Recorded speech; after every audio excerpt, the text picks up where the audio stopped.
The following program is hosted by immature, irreverent, obnoxious, and often disgusting young men. Listener discretion is advised. This time on Nude Clan, E3 2019. Shall we play a game?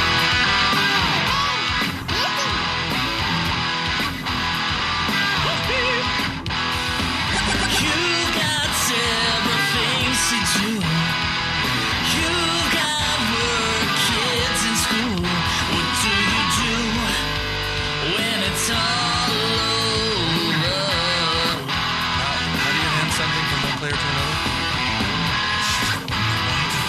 Dark soul replies. So turn on the TV, pick up the controller and play some games with the Nude Clan. Welcome, ladies and gentlemen, to another episode of Nude Clan, the video game Nudist Clan. podcast. What? The Nudist Clan. That's right. That does E3 right 2 years in a row. I'm your host, Caleb Schweiss. Wouldn't it? Yeah. Caleb Craig. Yeah, and Cameron. Yeah, and I was gonna mention E3, but yeah, okay, yeah, we've done good. Yeah. yeah. So Best episode so far. yeah. Yeah, everyone comes flocking to our E3 episodes. That's right. Yeah, this is the place to get your E3 infos. Because this is a news gaming podcast, is it not? yeah, I mean it's a gaming podcast. That's the one big convention for gaming. So, to be completely fair, it makes sense for us to watch it and talk about it. Yeah, it does. But so yeah. Before we get into any of that, though, what have you guys been up to this week? What have you been playing? Oh, let's see. I've been playing a little bit of Legend of Dragoon, a little bit of Octopath Traveler, some Tales of Vesperia, a lot of RPGs. Played some Amplitude. That one, it's a rhythm game by Harmonix, the guys who did Guitar Hero and stuff. Yeah. That one was interesting. Played some Mario Party 10. That was cool. And some Hitman 2, which is fucking great. Yeah. Yeah, it's on sale for Days of Play, and you guys should get it. Yeah, I probably won't, but that's okay. It's fucking awesome. Yeah. Anything else? No, that's it. Sure about that? Oh, we played some Rocket League. Yeah. There we go. A lot of Rocket League. Yeah. Is that it for you? Oh, and Conan Exiles. Oh, Can't my forget God. about the old Conan. No, we Can't really, believe you, Craig. we really can't. We're supposed to fight all the monsters together, not cheese through the trophies of the I game. cheesed through 2 trophies. Well, actually, that's not true. I guess it would be 4 trophies. Did you get the plat? Yeah, I did. You cheap fuck. I only cheesed 4 trophies. How is that even possible? You only cheesed 4 trophies. You had to have cheesed the levels. Yeah, That's levels. the 2 of the ones were levels. And we had like 3 bosses left. I cheesed the 40, I mean, not the 40, the 50 and the 60 one. And the, So, did you take off the bracelet then? No, I haven't. I have the item to do it, but it will delete my character, and I'm like, I don't know if I want to do that yet. But isn't that a trophy in the game? No. God damn it. Why would they do that? Why would they hide the platinum? Why wouldn't they not hide the platinum behind the final part of the game? I don't know, but beating the game kills and deletes your character. So, Yeah, see, Craig, I'm missing 40, 50, 60, Undead Dragon, King Beneath, King Scourge, or Kin Scourge, Hunger of the Frost, Reach the Volcano, the Frost boss was easier than I thought he would be. Skies Above the And Exile. so was that Undead cheese, Dragon. All of that cheese. See, when I fought the Kin Scourge, I actually found his lair and just went through it and actually killed him through the whole dungeon. I actually did it. I didn't spawn him at my base and then I didn't kill him spawn him at and my despawn base. I was in the middle of the desert. My God. So seriously, all you have to do is spawn an NPC and then just kill spawn NPC, and that gives you the trophy. Oh, really? Oh, I didn't do that. I actually fought him. Right. I spawned him, but I actually fought him. Did you actually fight him, Craig? Yes, I did. Like with your actual items that you actually earned in the game? Not the ones I actually earned, no. So I mean, you didn't actually fight him then. You just No, I still fought him. you created a scenario. I did create a scenario in which I could win, yes. Well, I mean, shit. That sounds like what we're talking about here. I mean, I cheesed it, but I didn't all the way cheese it. Caleb, that's bullshit, man. How could you taint your trophies like that? I only tainted 2 of the boss fights. Well, it sounds like you tainted all the boss fights by summoning them into your death trap. I only did it with Kinscourge and the King Beneath. You tell me you went and found the layers for the other ones? Yeah, I found the Frost Giant. He was in that one cave, the one that's next to your base. And then the undead dragon we already know is in that fucking sinkhole thing, Yeah, the arena. we know. Yeah. It's fucked up, Craig. That was supposed to be our So special project. when we do play it again, I feel like we need to play it on an official server, and then just face that the game is 237 hours long. Yeah, It'll be a year project, a year or more project for us to get done. probably. Probably 3 years. 237 hours. That's a lot of hours. Yeah, that's My most a heavy played game amount. last year was only 180 hours. What was that? Overwatch. I don't know. I don't think it'll take us that long since we kind of know what we're doing. Maybe, but also the reason I want to play an official server with good, so you have other survivors there. So the potential of being raided and being able to go on raids is there. Yeah. And I feel like that's part of the survival game that we're missing by having our own server. Yeah, it really is, which is too bad because that's... Which we can keep our own server for clan wars and doing stuff, but then we should do our legit game through an official server. Yeah, we probably should. I mean, it's just like with Rust. That's how it's meant to be played, with other people combating each other and like fending each other off and shit. It's not meant to be just cheesed through cruelly and without mercy, like Craig did. But yeah, is that all you played, Craig? Yeah. I thought we were on Cam. No, is it we just- didn't pass the torch, but I played some Battlefield 5, some Rocket League. I've downloaded Cuphead and Diablo 3 on my Switch. Oh, nice. You got Diablo 3, huh? Is that Yep. cross-platform? No. I don't think so, no. It's $20 on PS4, and I kept telling him to do it, and he's like, I want to play it on Switch. Are you going to play it I online? wanted that Ganondorf skin. I didn't say it like that, but I do want to play it on Switch That's how it was interpreted. because my brother and our friend Zach is on the Switch, so... Well, tell them to get it for PS4 because it's My $20. brother doesn't have a PS4, so I got it on the Switch so I could really just hang out with my brother online. Of course he would get a Switch. I mean, it is a cheaper console than a PS4, and he already has an Xbox One. No, it's I told not. him cheaper. several times It's that he not should get cheaper. a PS4, but he still went with Xbox One. I It's don't know cheaper in quality, but it's not. It's actually more expensive now than the PS4 is. It is newer though too, why. Correct. and it's a good little Also system. online, I found out if you buy the Xbox One bundled with Fallout 76, it's $100 cheaper than just buying a brand new Xbox One. Oh wow! That's ridiculous. So Fallout 76 is so bad it makes the console. Yeah, that they're comes like with they're cheaper. trying to get you to. And then To later, buy as it. we get into the E3 stuff, and then I think it is playable now, but Fallout 76 added a Battle Royale mode. Oh, isn't it Battle Royale anyway? Sorta. I mean, it doesn't get. It doesn't shrink tries the to map. kind of make it feel like, a Rust / type game where you're out in the wilderness gathering resources for your base and stuff and having to fight other survivors. But then they're like, oh, what about people who kill us when we don't want them to?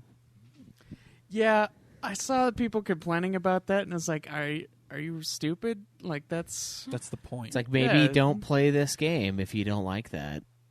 Maybe but go anyways, play Fallout Fallout 4. 76 is such a huge disappointment of a game, so... Yeah. well, they're adding NPCs now, so maybe it'll improve. Somewhat. Are they? Yeah. They said they wouldn't do that, though. That was one of the big But things. I guess like, they're there doing it. will be no NPCs. It will all be up to you. He just, I guess "Haha, all I the didn't have to all make the a game." complaints changed their minds. Well, we just Genius. made the level and put the loot in the game, and then don't even have to make a story for the game. They can make I know. How are you supposed to get fucking thralls if there's no NPCs? That's true. That's true. That's a thing that's missing in every other survival It's the Rust thralls? game. Yeah, it's Slavery? the thralls. Like, there's Yeah. no slavery in Rust. Yeah, there's not. There could be. Easily. We've seen it, but we've seen it Also, done. I mean, I, you could just like build a house around somebody and then just like contain them. It's kind of slavery. Kinda. Also, you what? I think I tested out that in Conan you can't knock out other players. I thought it would be super hardcore if you could knock out other players and take their character back to a wheel. Just And then fucking once that thrall character them. is broken, then the other person has to start over, and you just have them as their old character as a thrall. That would be That'd be pretty the sweet. ultimate like dominant stance over someone, just taking them away as thrall. Yeah, just steal their character from them. Yeah. That would be pretty bitchin'. This dude puts like 300 hours into the game, then you're just like, haha, I have the love tap. You know, I was looking. Love Tap is good, but it's not the best.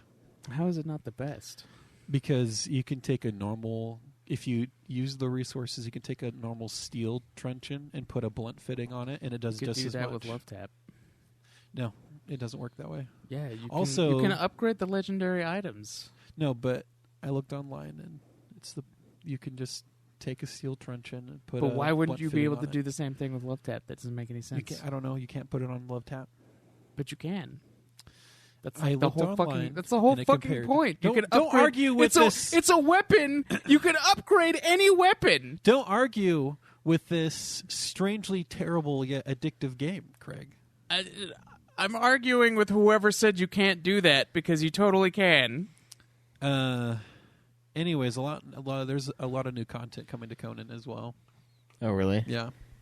Nice. So Like more dungeons and shit. I feel I'll have to like the look it over, but popularity yeah. of the game is falsified because people just download it to cheese the plat and then It has Sort a of. pretty low plat amount for that, yeah, though. it actually does have a pretty low plat amount. I think the plat is like 2.7%, But which the reason is pretty why fucking low. the for- popularity is up again is because they let PS4. Did Xbox get it as well? PS4 and Xbox are Yeah, on it now. Xbox has it. And so now these guys finally get to enjoy it when they heard about it like a year ago. yeah. A year ago, I'm When pretty was it sure announced? it came out in like 2015. Yeah, it's been out for a while. It came out for PC like for fucking ever ago. Yeah, PS4 was 2018. But I think PC I think it was like 2016 or 2015. Yeah, I remember seeing an ad for it in fucking Game Informer. So it was a while It's back. been some time then. Yeah. Yeah, it took them a while. That's to why the get it. popularity is coming back, is because they open it up to all these platforms. And you have to admit, even though the mechanics aren't that great, it's addictive. It is. Oh yeah. And then Choice approached me last week and said, dude, what if we stopped Nude Clan and just did Conan Cast? Yeah, Conan Clan. Or just keep Nude Clan and just make it Nude Clan Exiles, the podcast. It's like we don't do anything but Conan while that's happening. Yeah. And then we just play that type of survival game, and that's all we do. Ark, Conan, Rust. Dude, and then I Ark can't is think of like anything $15 else. right now. I've been super tempted by it. Yeah, I mean, what if it's just a better version of Conan? But then there's no slaves. But in it's Ark. not Conan, though. There's no slaves in Ark. But Dude, there I've been are, getting balls deep into the Conan But there are lore by giant reading those dinosaurs stories. you can dominate and bring to your side. I mean, you can have animals in Conan. Yeah, but giant dinosaurs. Greater in Ark. crocodiles, giant man. flying giant dinosaurs. The weird ostriches things that are in Conan. That's like the same thing. I mean, from an evolutionary standpoint. I mean, then you also get those like Raider rock noses, which are basically just like fucking golems. Yeah, but you could ride a T-Rex, Craig. It's true. You can get guns in that game. Yeah. So I Well, might be tempted with Ark after a while. Yeah, it probably is just a better version of Conan. But then again, it's missing the slaves. Yeah, the slaves are such a pivotal and part. Conan isn't in the game, so Yeah, but I mean, does Conan really matter in the game? yeah, he does. You sure? That's like the entire thing of the story Because of I Conan Exiles. just saw him and he was there, and that was it. Anyways, when we actually do want to get started, we should find an official server that doesn't have something built where I want to build our first base, and then we'll set up our lives there. Because I have a perfect spot for our starting base. Yeah. Mm-hmm. But, we can get into that off the cast because I'm pretty sure a lot of our listeners don't share the same enthusiasm. For the Conan. Yeah, I feel like most people probably don't. All right, what have you been playing, Schweiss? Oh, man. So I played a little bit of the Four Heroes of Light, the Final Fantasy game I owe for Ultima. I'm only like a couple hours into that, so I've got a lot to go. Played a little of that. Cameron bought me Battlefield 5, and I played a lot of that online. Actually stayed up until like almost 5 a.m. Yeah. trying to play that. I was playing with you guys till 1:30, then I got off to then try to watch as much about E3 as I could. Oh, yeah? Yeah, and then... Yeah, if I had known we were planning on starting earlier, I probably wouldn't have done that. Stayed up that late. Wait, you stayed up till 5 a.m. when we were planning to record at 9? Yeah. I think that's a normal thing for Schweiss to do these days. That sleep he just doesn't do it. But then he has work today, so it's like I need to get 4 hours of sleep. He's just gonna do a line, and then just give it all at work. Do you have some below? I don't know. Maybe. Some Stardust. So after the botched release of Battlefield 5 and all that stuff, how do you feel about the game itself? It's all right. How do you feel it stacks up to other Battlefield games? I don't think it's as good as 1, and I don't think it's as good as 4. I think it's better than 1, I but don't nothing think any is of going to them- be good as 4. Yeah, 4 was fucking amazing. Yeah. You like it more than Battlefield 1, really? Yeah. Nah, I don't think so yet.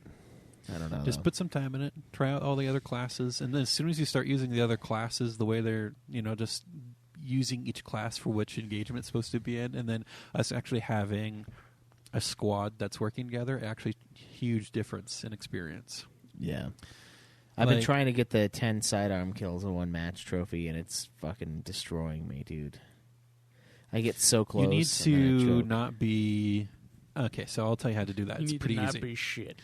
So what you need to do is not be a scout. You need to be something like a medic. Medic would actually be easier to do it than, I think, any other class because you can heal yourself. And then the Mark IV revolver is the revolver to use because it's a 2-shot body shot at close range. That would be a lot easier than the And 1911. it has 6 rounds before you reload it, and it reloads pretty quick. I'll have to try out a different class, I guess. Yeah, so I played a little bit of Battlefield 5. Not much. I've been playing Legend of Dragoon. I've got like 12 or 13 hours in that now. I'm at the very end of Disc 1 in that game, so 3 Yeah, discs something in tragic happened. 1 week, yeah. We'll get more into that when we review the game officially, but Yeah. quite the turn of events that I totally should have remembered. But yeah, there's that, and then I played a ton of Rocket League this week, just like an absolute shitload of Rocket League, and online, offline, all of it. But All line. yeah, all line. I don't think there's anything else that I tapped into this week. So we know what everyone's been playing, but the real question, guys, has anyone beaten the game this week? Yeah, I beat Mario Party 10. I beat Hitman 2, and I beat Amplitude. Mario Party 10, Hitman 2, and Amplitude. Mm-hmm. Caleb, how do you beat Amplitude? It has a campaign. It does have a campaign. It's like 15 songs. And he let me share play Amplitude. I forgot to mention that for like a second.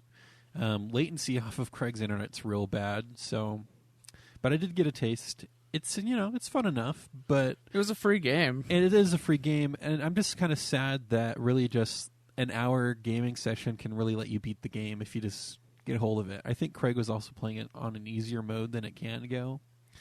So I feel replayability value is probably better if you I extend think it. you can unlock more songs too. I think there's more than just the 15 that's in the campaign. Yeah, so All right. and then with our season ruling for sports games, did we say you have to play through one season and just get to the last game? I need to remember that. Yeah, I think it was get to the last game and that's it. Yeah, but I mean, if the game has a story mode, we got to do that. Yeah. if it So what has about a Rocket story League? mode. The campaign is just to do a season. Yeah, it would be a season. And the Okay, I'm season in the it middle starts of you that. off with is 27 games, so you have to get to the 27th game. Yeah, that's what I beat this week is Rocket League. You know what, dude? I just set the bots to the easiest difficulty, and I would just score like 10 goals off the tip off, and then just let the game sit there. Okay, and I'm play its playing own- it okay. like on the second hardest Cam, did you difficulty. see the fucking clip that I posted last night on Twitter? No. Okay, fucking Let's pull it up. Let's pull Yeah. it up. okay, because it's fucking bullshit. I was playing on the fucking on the campaign too, and I set my bots to be the easiest because I wanted to be a Schweiss. And my fucking AI teammate Wolfman is the dumbest piece of filth in existence. All right, you ready for this? All right, yeah. Look at that.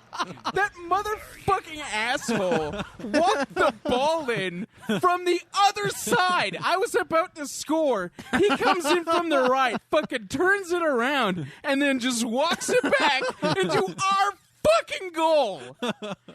Oh man, you know what I bet? You know what I bet was going on in his head Uh, when he was doing that, Craig?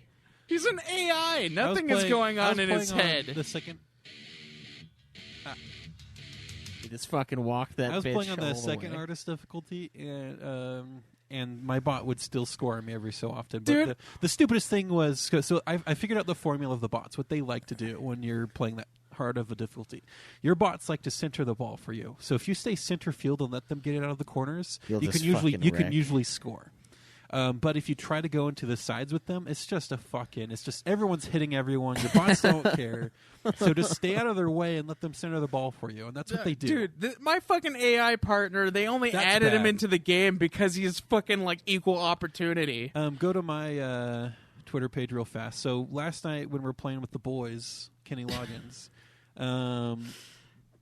we had a bot on one of our teams because we didn't have enough people to do a full 3v3.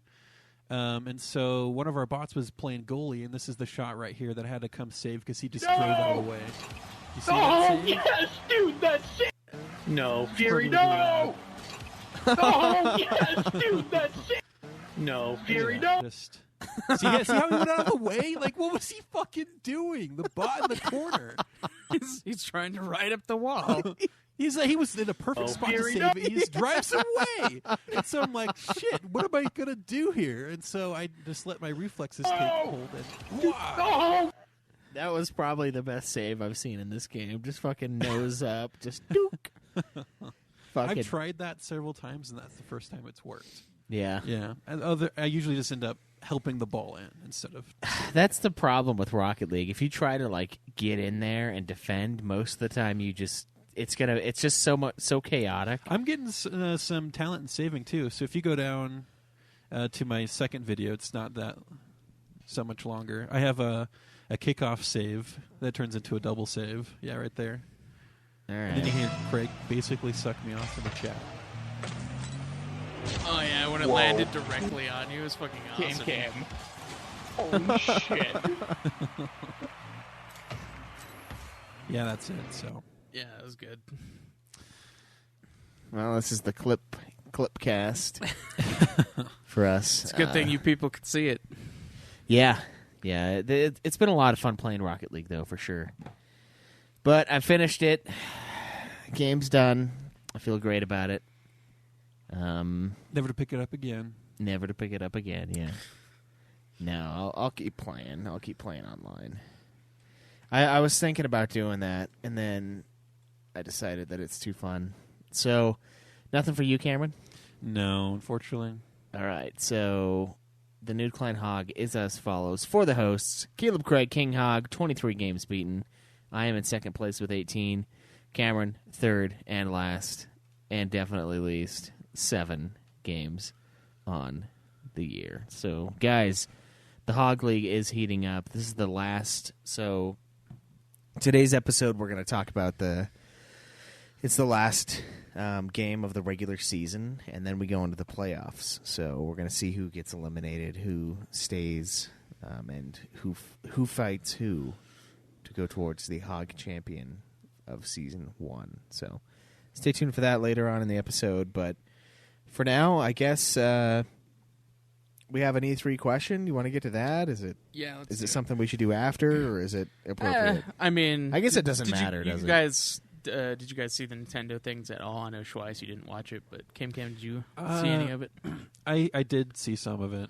Okay, because it's about remember Smash again. Bros. I did try to watch a highlight at like 2:00 in the morning. Okay, well, it's from Thermination. He says, with the announcement of Banjo-Kazooie and the Dragon Quest Heroes for Smash Bros., what characters do you want to see in the game? He says, personally, he wants to see Doom Guy and War Greymon. Oh, my God. What about Growlermon? I'm sure he would enjoy What Growlermon. about that Snatchmon? Yeah, Snatchmon. I want to see that Snatchmon. Why don't you whip that Snatchmon out? Megadethmon. Or Lord Megadeth. Yeah, Lord Megadeth. I don't know. Personally, I don't know if I want any more characters, but No, this is keeping the game interesting. They haven't done this with the Smash game before. I mean, this format where you keep adding characters after a season or something like that. This keeps the game pretty interesting. I mean, they already have a huge roster, but adding new characters over time is it's awesome in my opinion. Well, yeah. I just want a fucking skin of Link where he has pink hair. That's all I want. I want the fucking Link to the Past Link in the fucking game, and that's it.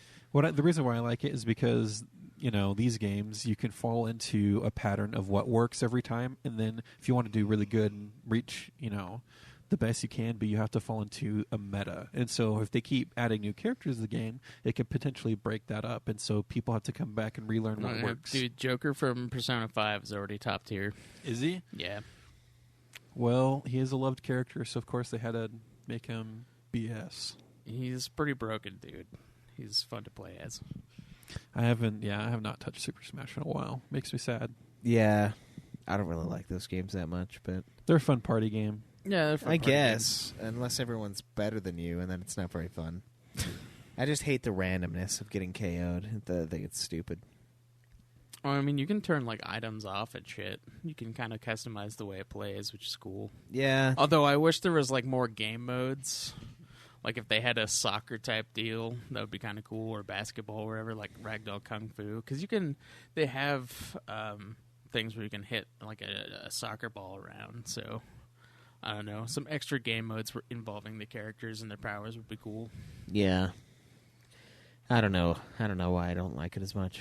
Maybe I just don't play it often enough. If you had the game and you played it a little bit, you'd probably get better and enjoy it more. Yeah. What would I like to see in Smash Bros?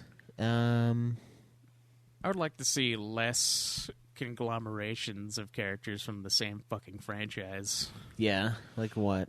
I don't like that fucking Fire Emblem has 7 characters and Mario has 20 characters. Well, for Mario it makes sense because it's theirs. I know it's theirs, but they don't need fucking Mario, Luigi, Bowser Jr., fucking Piranha Plant, Yoshi, Peach, and Daisy. Daisy was a fucking skin of Peach. That's what it was. She's just an alternate color, but now she's a separate character. It's fucking ridiculous. I mean, that's what you do, man. You make a character, you make the character. I know there's a very strong Daisy following over Peach. which is weird. Oh, yeah, Peach is totally... She's just a brunette. That's like that's the only difference. She's a brunette and wears a yellow dress. I think they see Peach being the prim and proper girl, whereas Daisy can be like the girl Daisy's the who's dirty. willing to roll what around a Daisy little is the slut. Yeah, bit. Daisy's Not the slut. That's but why just she maybe, goes for the maybe a little bit more of Luigi. maybe a little bit more of a rebel. Yeah, Daisy's probably got her clit pierced. Oh, come on. And Peach is just pure down there. She's just got the peach fuzz. Daisy's got that nasty, like, fucking Full crazy. bush. Yeah, full bush and the clit's pierced, but it's also, like, all worn out because of the piercing. So it's like the difference between a Subway sub and a Jimmy John's sub. But Daisy's better. Peach has got that sweet, just nice Jimmy John's. Like, everything's all in the package. It's all one fucking unit. Daisy's just fucking out and about, but you can go there. I'm not difference. Okay. Yeah, I'm not really sure what you mean by that, but all right. Well, you've never seen a real vagina in real life, so I don't know. I don't know why there's the Daisy following. It is weird, but I also didn't know Daisy was just a skin for Peach. She was until this game. I think it's cool. We've already had like Cloud in one of them, haven't we? Yeah, Cloud was in the Wii U one, and he's in this one. Yeah. I don't know. Is there anyone else from Final Fantasy you'd want in there? You have like From a Final Squall one, Fantasy? maybe. Maybe one That's of the Gunblade. characters that was already on the Nintendo system. So what, like the fucking Crystal Chronicles guy? Crystal Chronicles guy. I don't know. Maybe like Cecil. Yeah, that would be kind of have cool. the Dark Knight mode and Paladin mode switch. That would be fun. Yeah, an alternate like costume, which is a total different playstyle. I think something like that would be cool. They had something like that going for Zelda when she turned into Sheik back in the Melee. Yeah. I don't know. For me, a lot of those characters, when they add new characters, it seems like they all have they're like similar to another character. You know, they become character clones. Yeah. And to me, that's not really impressive to have a roster of 50 people, but half of them are clones of another, you know? Yeah. And so I don't like that either. I honestly just don't really care about who they add necessarily. It's just a different skin. Like, I like... I mean, it's cool that they brought everybody back, but at the same time, I don't mind it if they consolidate if every character is going to be the same. Yeah. You might as well just have like 20 characters that are completely That's different. why I don't really like them having a bunch of people from fucking Mario. Yeah, because they all kind of play the same. Or Mario and Luigi have similar play styles, although they do have different moves, but yeah, I mean, it's... Yeah, see, I don't know very much about Smash, so I can't say, but that's something that annoys me about They have changed fighting Luigi's games. moveset quite a bit from the OG game, but All right. yeah. Yeah, I guess that's that. So, cool. There you go. All right, guys, let's get into our discussion on E3 2019. Okay, so what did you guys watch? I didn't watch everything. I sat down yesterday, and I was going to be a dutiful soldier and watch every E3 conference, and I pull up the very first one on this list that I found, and it was EA, and it was a 3.5-hour video, and I said, fuck that. Yeah. I watched the Nintendo one, That's why you just got to go and highlights. I watched some of Square Enix, but I just ended up watching all the game trailers instead. Oh, okay. Because that video was like 40 minutes instead of being like the entirety of E3, which would have been like fucking 12 hours. Yeah. I ended up watching, so I watched Square Enix's one first, and I watched that one all the way through, except for the very end where they were like getting all, they're like dev talking about the Marvel project, and then I didn't care because I don't really give a shit about like what they've done on a game that's not out yet. You know what I mean? Like that was like 10 minutes at the very end. So I skipped through that, but everything else I watched completely, and I was like, cool. One conference down, excited to get to the rest, and then I just watched all of Microsoft, and then I watched some highlights of the EA one, because someone was like, the very top comment on the EA video on YouTube was someone's like, timestamps to get through this boring ass conference, and I just clicked those timestamps, watched what I wanted to, and then moved on. Nice. So that's how I approached it in the beginning. Then I watched all of Microsoft, and that was all. So like kind of 3 conferences. I didn't watch Nintendo, and I didn't look at Ubisoft or... I mean, I saw the Doom Eternal stuff, but that's it for Bethesda. I don't really care about... Doom is the thing about Bethesda that I care about the most, so that's really all I nothing do. from Bethesda is really going to be here until later. Microsoft did make an interesting game announcement. Blair Witch. Yeah. What? Yeah, they're making Blair Witch as a video game. What is it going to be like? Dying Light and the fucking what was the other one? Friday the 13th. If you watch the trailer, yeah, it's kind of like Alan Wake or Condemned. Oh, okay. Yeah, it's a lot more like those. It's I kind of thought that game looked pretty sweet. I think it's an interesting style with the multiple characters, and I'm looking forward to seeing more on that. So I took notes. On the Blair Witch game? Yeah, I thought it looked kind of cool. I don't know. All right. I took notes here the horror game. On everything that I did, and I started with EA. So did you guys look at the Jedi Fallen Order stuff? Yeah. Yes. What do you think about that? It's the only EA game that I've ever maybe been excited for. I heard that the gameplay's supposed to be a bit harder, leaning on the harder side. Not quite...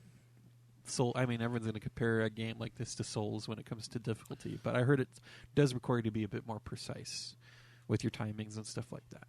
Mm. Yeah, it did look a little less action-y than the Force Unleashed games, but I mean, that's what it kind of looked like anyway. It looks like Dead Space to me. That's what Dead it looks Space? like. Dead Space with a lightsaber. Yeah, you've got the slow down time moves. You got the little robot that does shit for you. Yeah. And it's EA. EA just creates the same thing over and over. It's just Dead Space 4.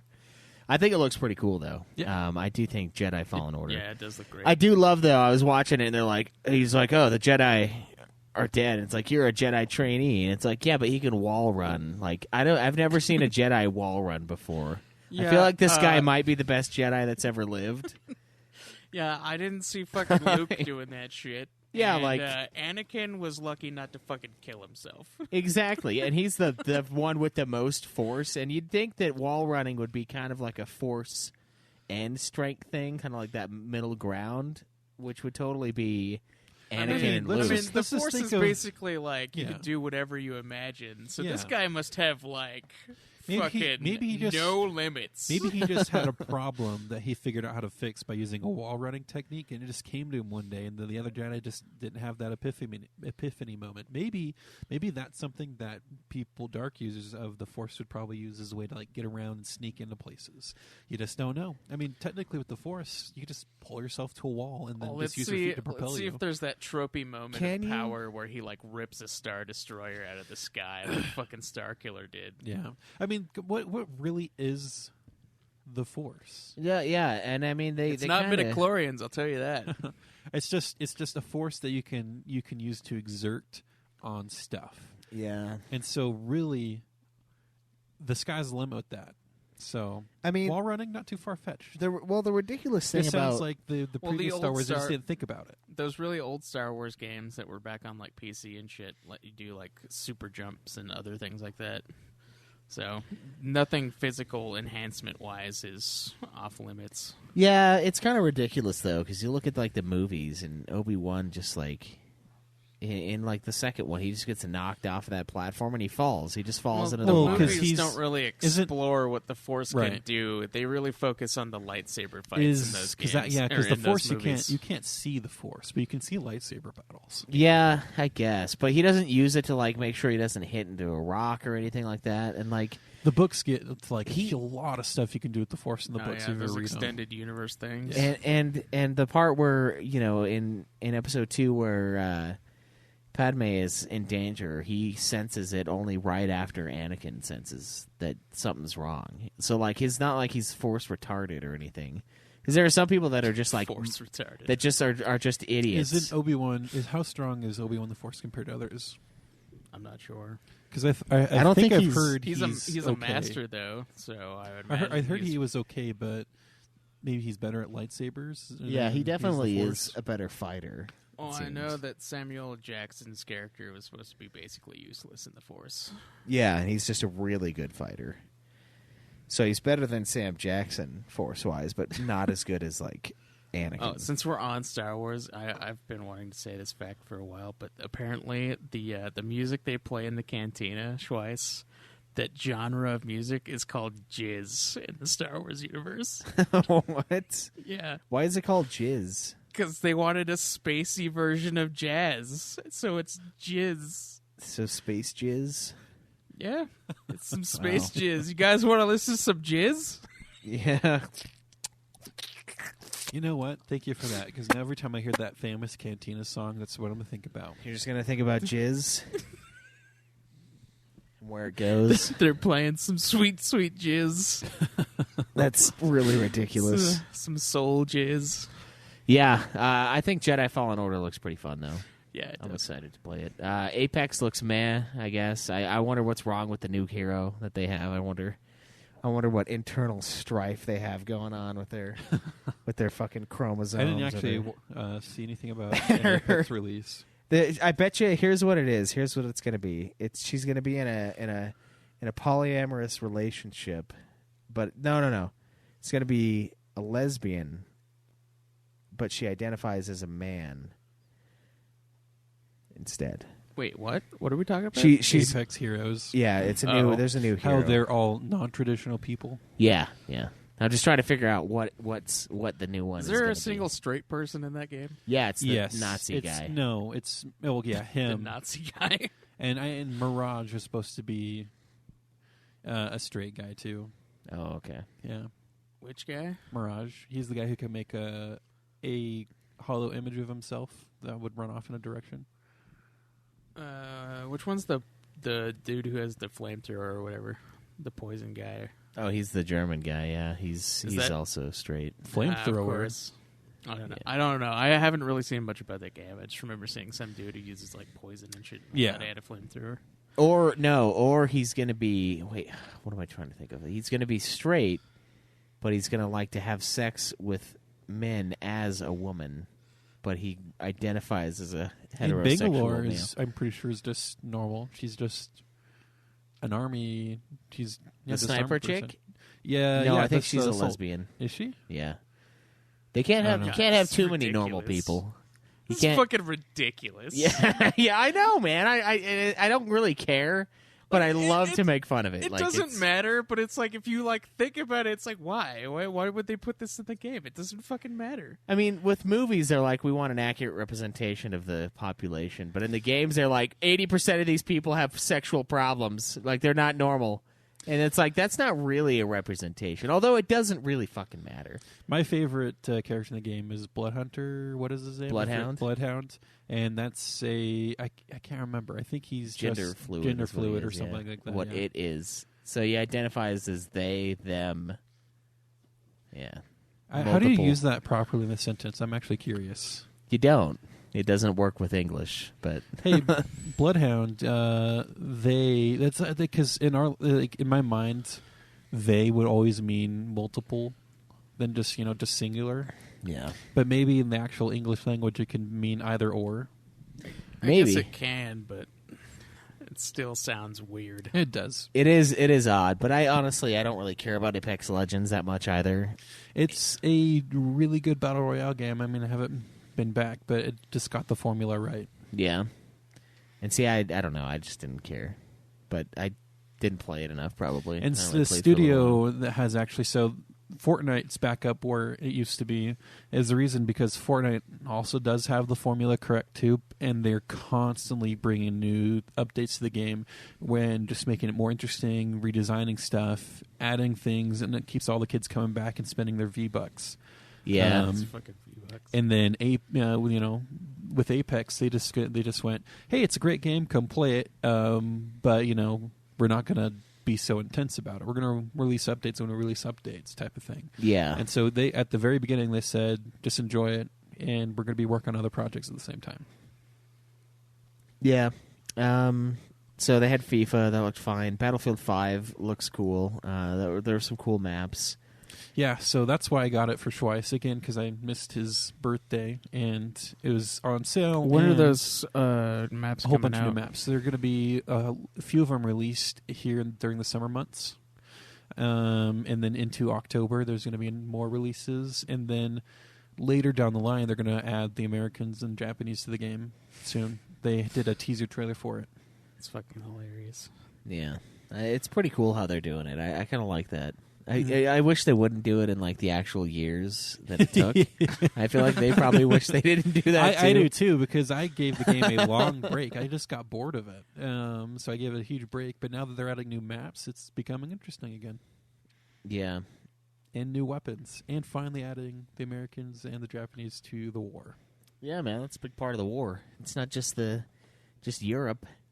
Right, but America did enter the war late, and so I guess they just come to the game late. Yeah, we come off the bench swinging though, man. We tear it I up. mean, we had been Power supplying through it.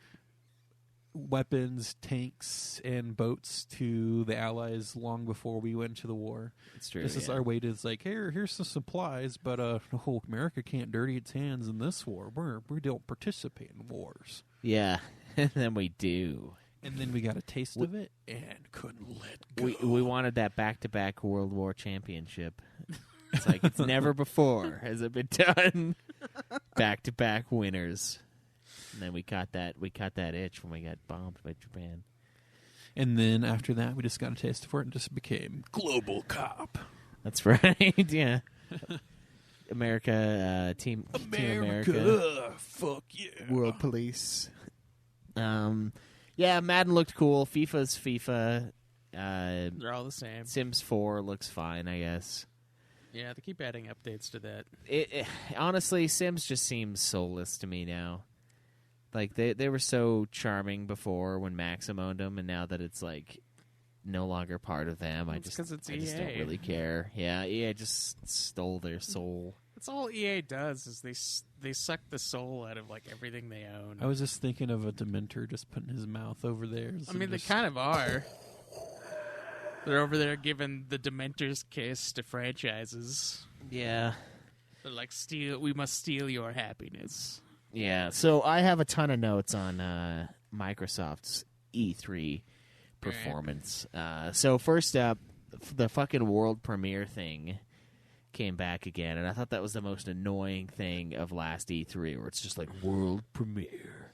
So they did that again. I thought that was stupid. There's a game called Outer Worlds. It looked all right. It has like some interesting ideas, but it doesn't really look all that fresh to me. And this one... I don't know. It's funny because it's like talking about evil corporations and how corporations run everything, but it's a game from a corporation being released on a fucking Microsoft console, and I'm like, I don't know.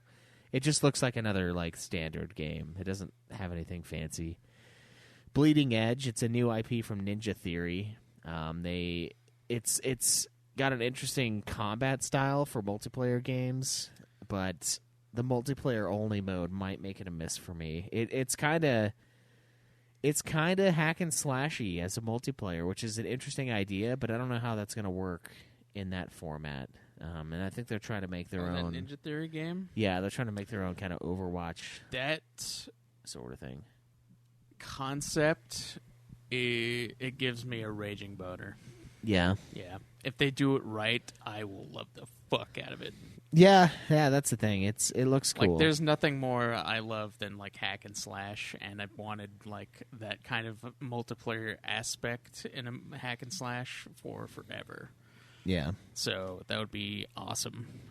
So the next one, I wrote down notes on every one of them. It's Ori and the Will of Wisps. I thought that was a cool looking platformer title. That's like the third game in that series, I think. Yeah, it reminds me of the Trine games a lot, actually, on PC It that does I played. vaguely look like that, yeah. Yeah, it's just a lot of like platforming and hiding the and stuff. First one on my Xbox. I should play it just to see how it is. It's good. I liked both of those. There's a third you one play I 'em? never played. Yeah, I have it on Steam. Are you talking about Trine? Because I was talking about Ori. Oh no, I have not Ori. Never played Ori. It just looks similar to that. So from the creators of Minecraft the Dungeons. Minecraft Dungeons. I saw that trailer and I was like, what? What? It's just a Okay. Diablo clone, but I do like the 4-player online or local co-op. But I mean, that's also a Diablo. I know. I feel like they could have done that as a game mode in Minecraft, but whatever. I don't know because Minecraft is a little different. Maybe Minecraft is like first-person Conan, if you think about it, and that can't really turn that into Diablo 3. Yeah, I suppose. I guess it kind of needed its own game. I just thought it was funny. I was like, oh, what is their next thing? These Minecraft guys. Oh, it's still Minecraft? Oh, okay. So Mojang knows nothing else. Exactly, yeah. And then we had the Blair Witch one, which I do think looked pretty solid. I kind of liked how you had the multiple characters, and they would go and search for the missing person, and then you'd see it from multiple different perspectives of them getting fucked by the witch in the corner, or whatever the fuck happens in that first movie. That's honestly the only scary part about the Blair Witch Project. The first one is when they come in the house and the chick is just fucking in the corner. I don't like that kind of stuff. I don't like people not facing me and not responding to me. It makes me really uncomfortable. Don't you turn your back to me. What are you doing? What are you doing over there?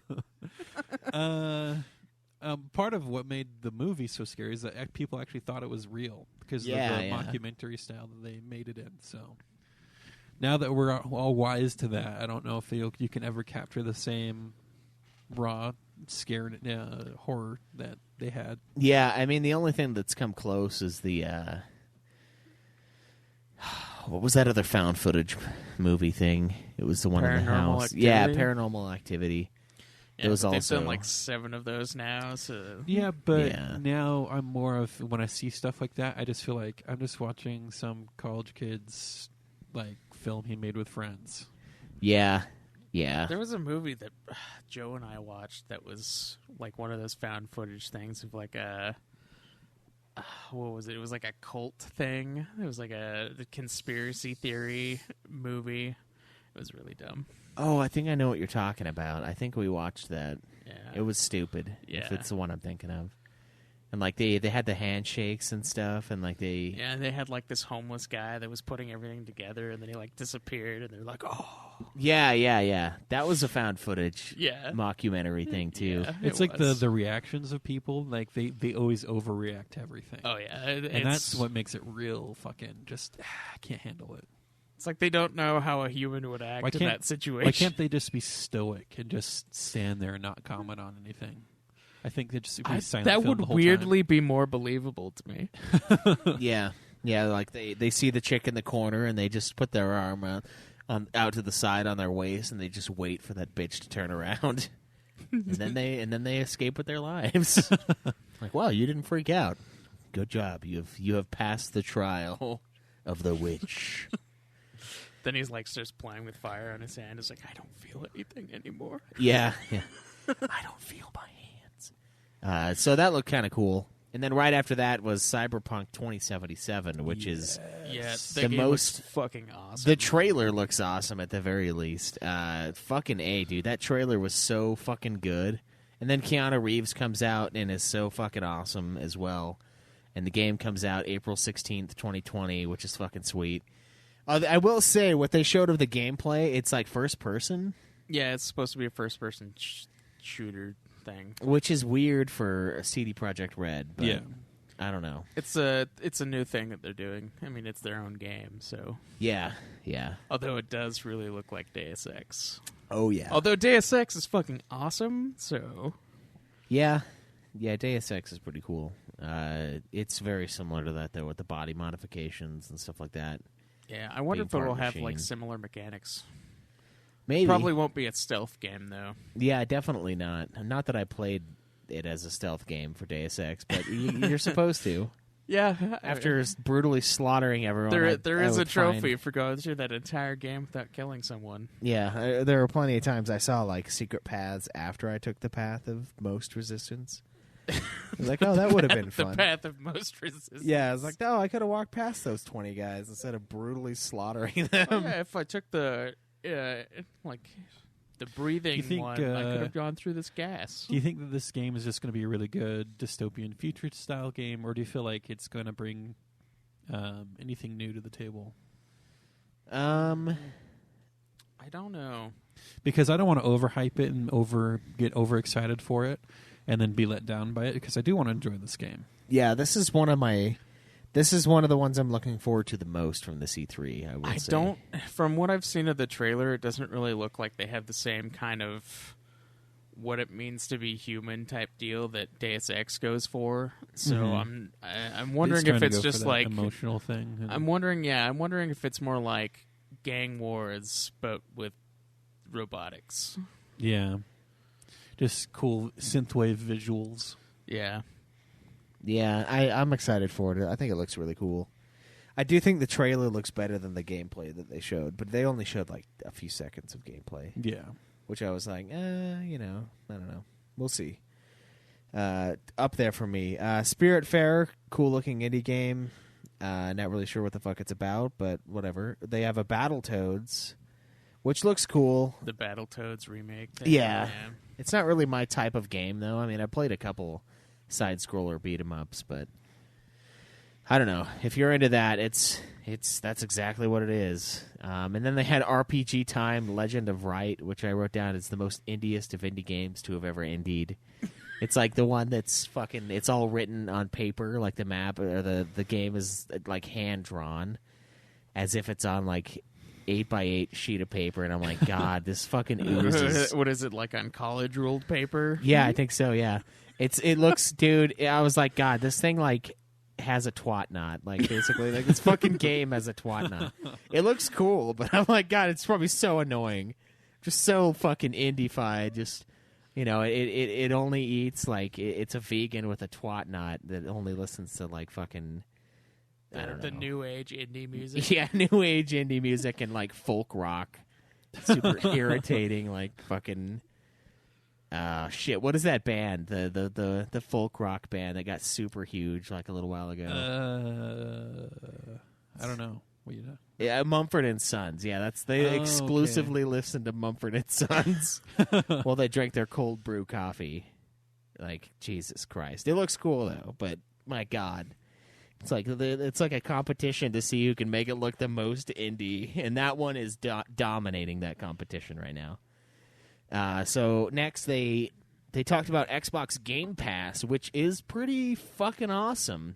Yeah, I literally just upgraded to the Ultimate Game Pass, and now I have the Game Pass for an entire year. Yeah. It's fucking beautiful. $14.99 a month, and you get access to, like, everything. Well, yeah, you get nearly their entire fucking library, all of their goddamn exclusives. Fucking, can you like, download the games? Yeah. You There you download go. the games. It's not a better than streaming service PS Play. like fucking PlayStation Now. And PlayStation Now. The Game Pass Ultimate includes fucking gold. And you get PC. So I can play all So of if those you games. if you have Game Pass and you have Xbox Live, you can upgrade and you have that for the entire year already. It's Like, fucking... It's really good. I've already enjoyed Game Pass quite a bit, and this just makes it even do better. you own those games that you download? No, it's kind of like it's subscription It's service. like a then. it's like a Blockbuster. Yeah, it's a subscription service. So I find it but kind of strange that you're so against the subscription service format when it comes to games and game streaming. what do you mean? Like the Google Stadia and stuff like that. That one, not all of the games are on the subscription. Some of them you have to buy still.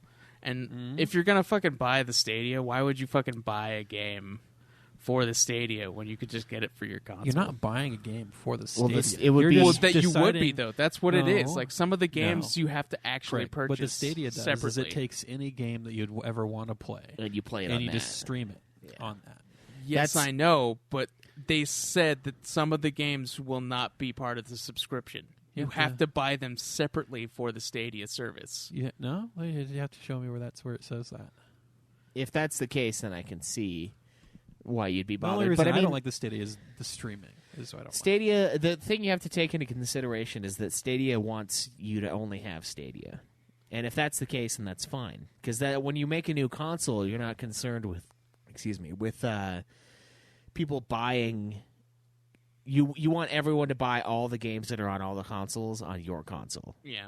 And then you'll have your exclusives, but that's what they want. So Stadia saying that it's dumb that you have to buy. Why would you buy it on there instead of on your PS4? Well, because the Stadia is your console. That would be why.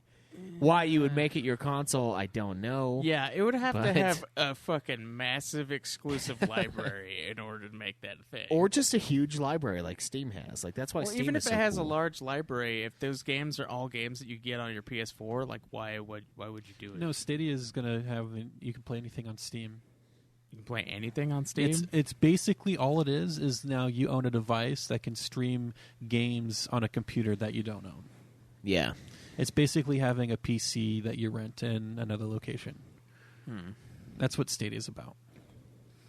It's not an actual console. It's just a way to play any other game you want to play without having to own a powerful PC. Yeah, it's like a console launderer almost. So any Microsoft Middleman. game you'd be Launderer. able to play that goes on Steam or Yeah. online. I don't know. It seems kind of cool to me. Not as cool It seems as cool to me. I just hope that its execution. I wouldn't mind testing it out, see how it is. It's but not as cool as Xbox Game Pass, though. No. Yeah, that Game Pass is fucking sweet, and PlayStation needs to copy that immediately. Yeah, I was like, man, I sure wish I liked Xbox exclusives more. I'd probably get this It's because not. it's fucking It's not great. even Quite a just few Xbox exclusives. exclusives. There's like they have just the other games that are on both consoles. Yeah, but trophies, they're so much better than achievements.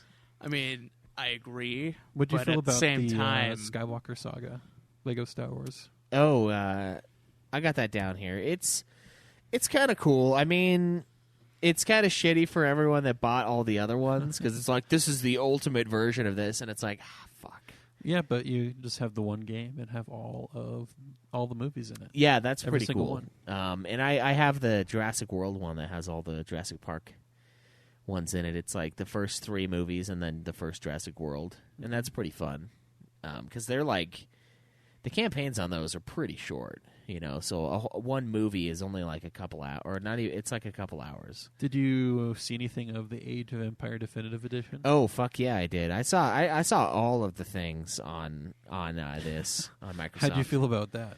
I thought it looked. I mean, it looks really good, What but does it add to the game? not a thing. It looks like it still has the same shitty like AI that. Is Age it just of supposed to be Empires. like HD graphics updates and Yeah. stuff like that? Yeah, That's all it is. yeah, I can still see the units like fumbling over each other like fucking morons. So they didn't do anything about the actual game mechanics itself. It's just making it look better. I truly think that that's all it is. It looks really good though. Does it? Oh yeah, I might have to look into that. it looks really good. But like I saw the fucking horses like retardedly like bouncing off of each other like they do in the game, and I'm like, son of a bitch, they didn't change it at all. They just made it look really good.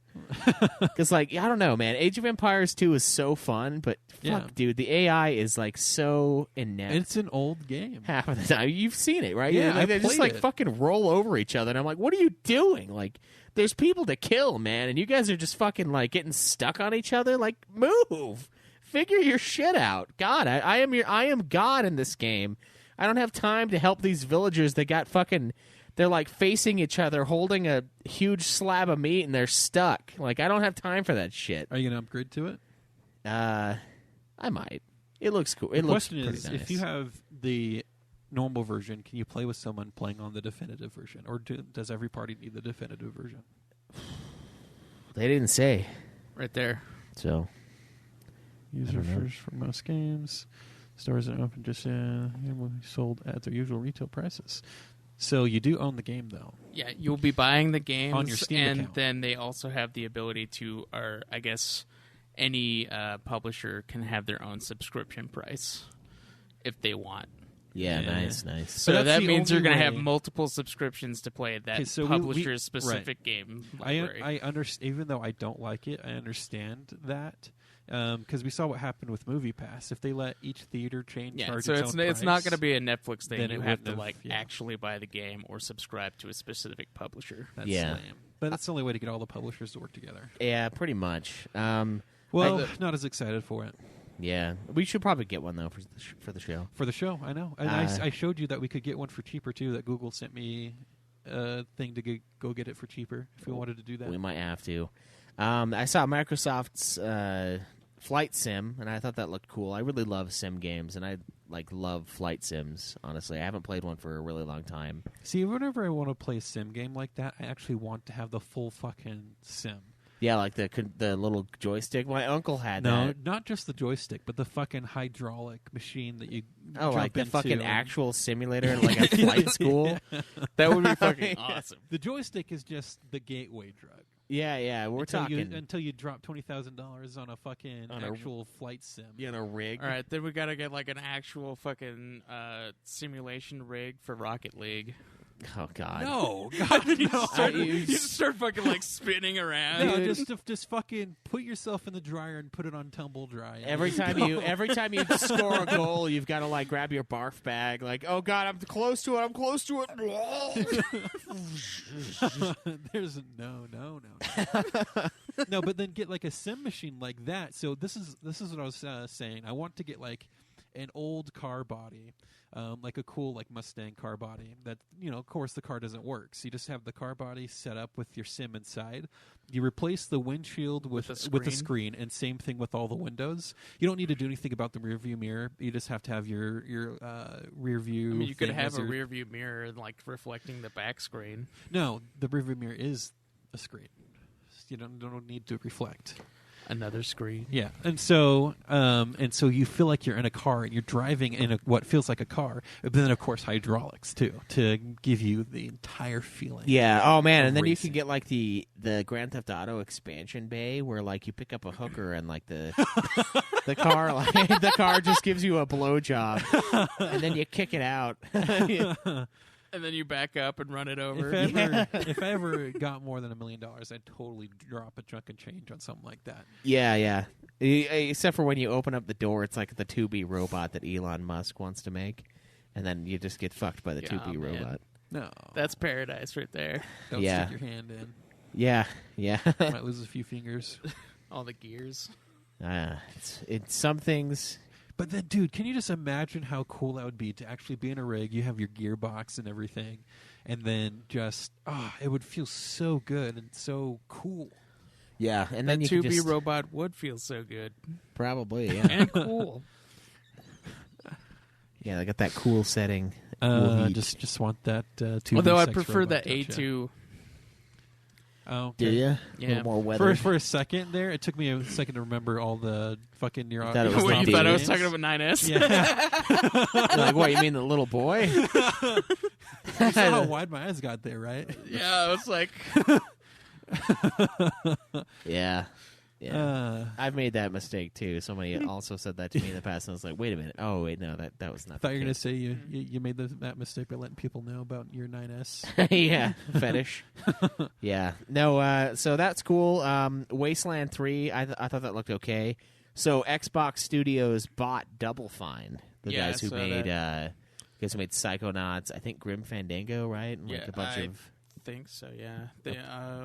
They also made Stacking, I think. and Brutal Legend. Yeah. So they got bought out by them. There's a Psychonauts 2 trailer, which I thought looked okay. I never really played the first one, though, so I don't have a say.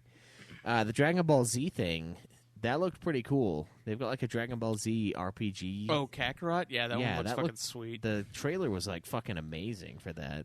It kind of feels like they're bringing. They had an action RPG series kind of on the Game Boy Advance. It was called Legacy of Goku, and I think they're kind of remaking that just as a 3D action RPG. Yeah. on the consoles. It which looked is pretty fucking sweet. Awesome. It looked pretty sweet, and that's coming from somebody that doesn't really watch Dragon Ball Z anymore, like I used to, for like a small stint in my life. But it looks good. It does look pretty fucking awesome. There's another indie game called 12 Minutes, and you're basically reliving the same 12 minutes over and over again. And there's a guy that like breaks into your house, and there's like a ton of different outcomes.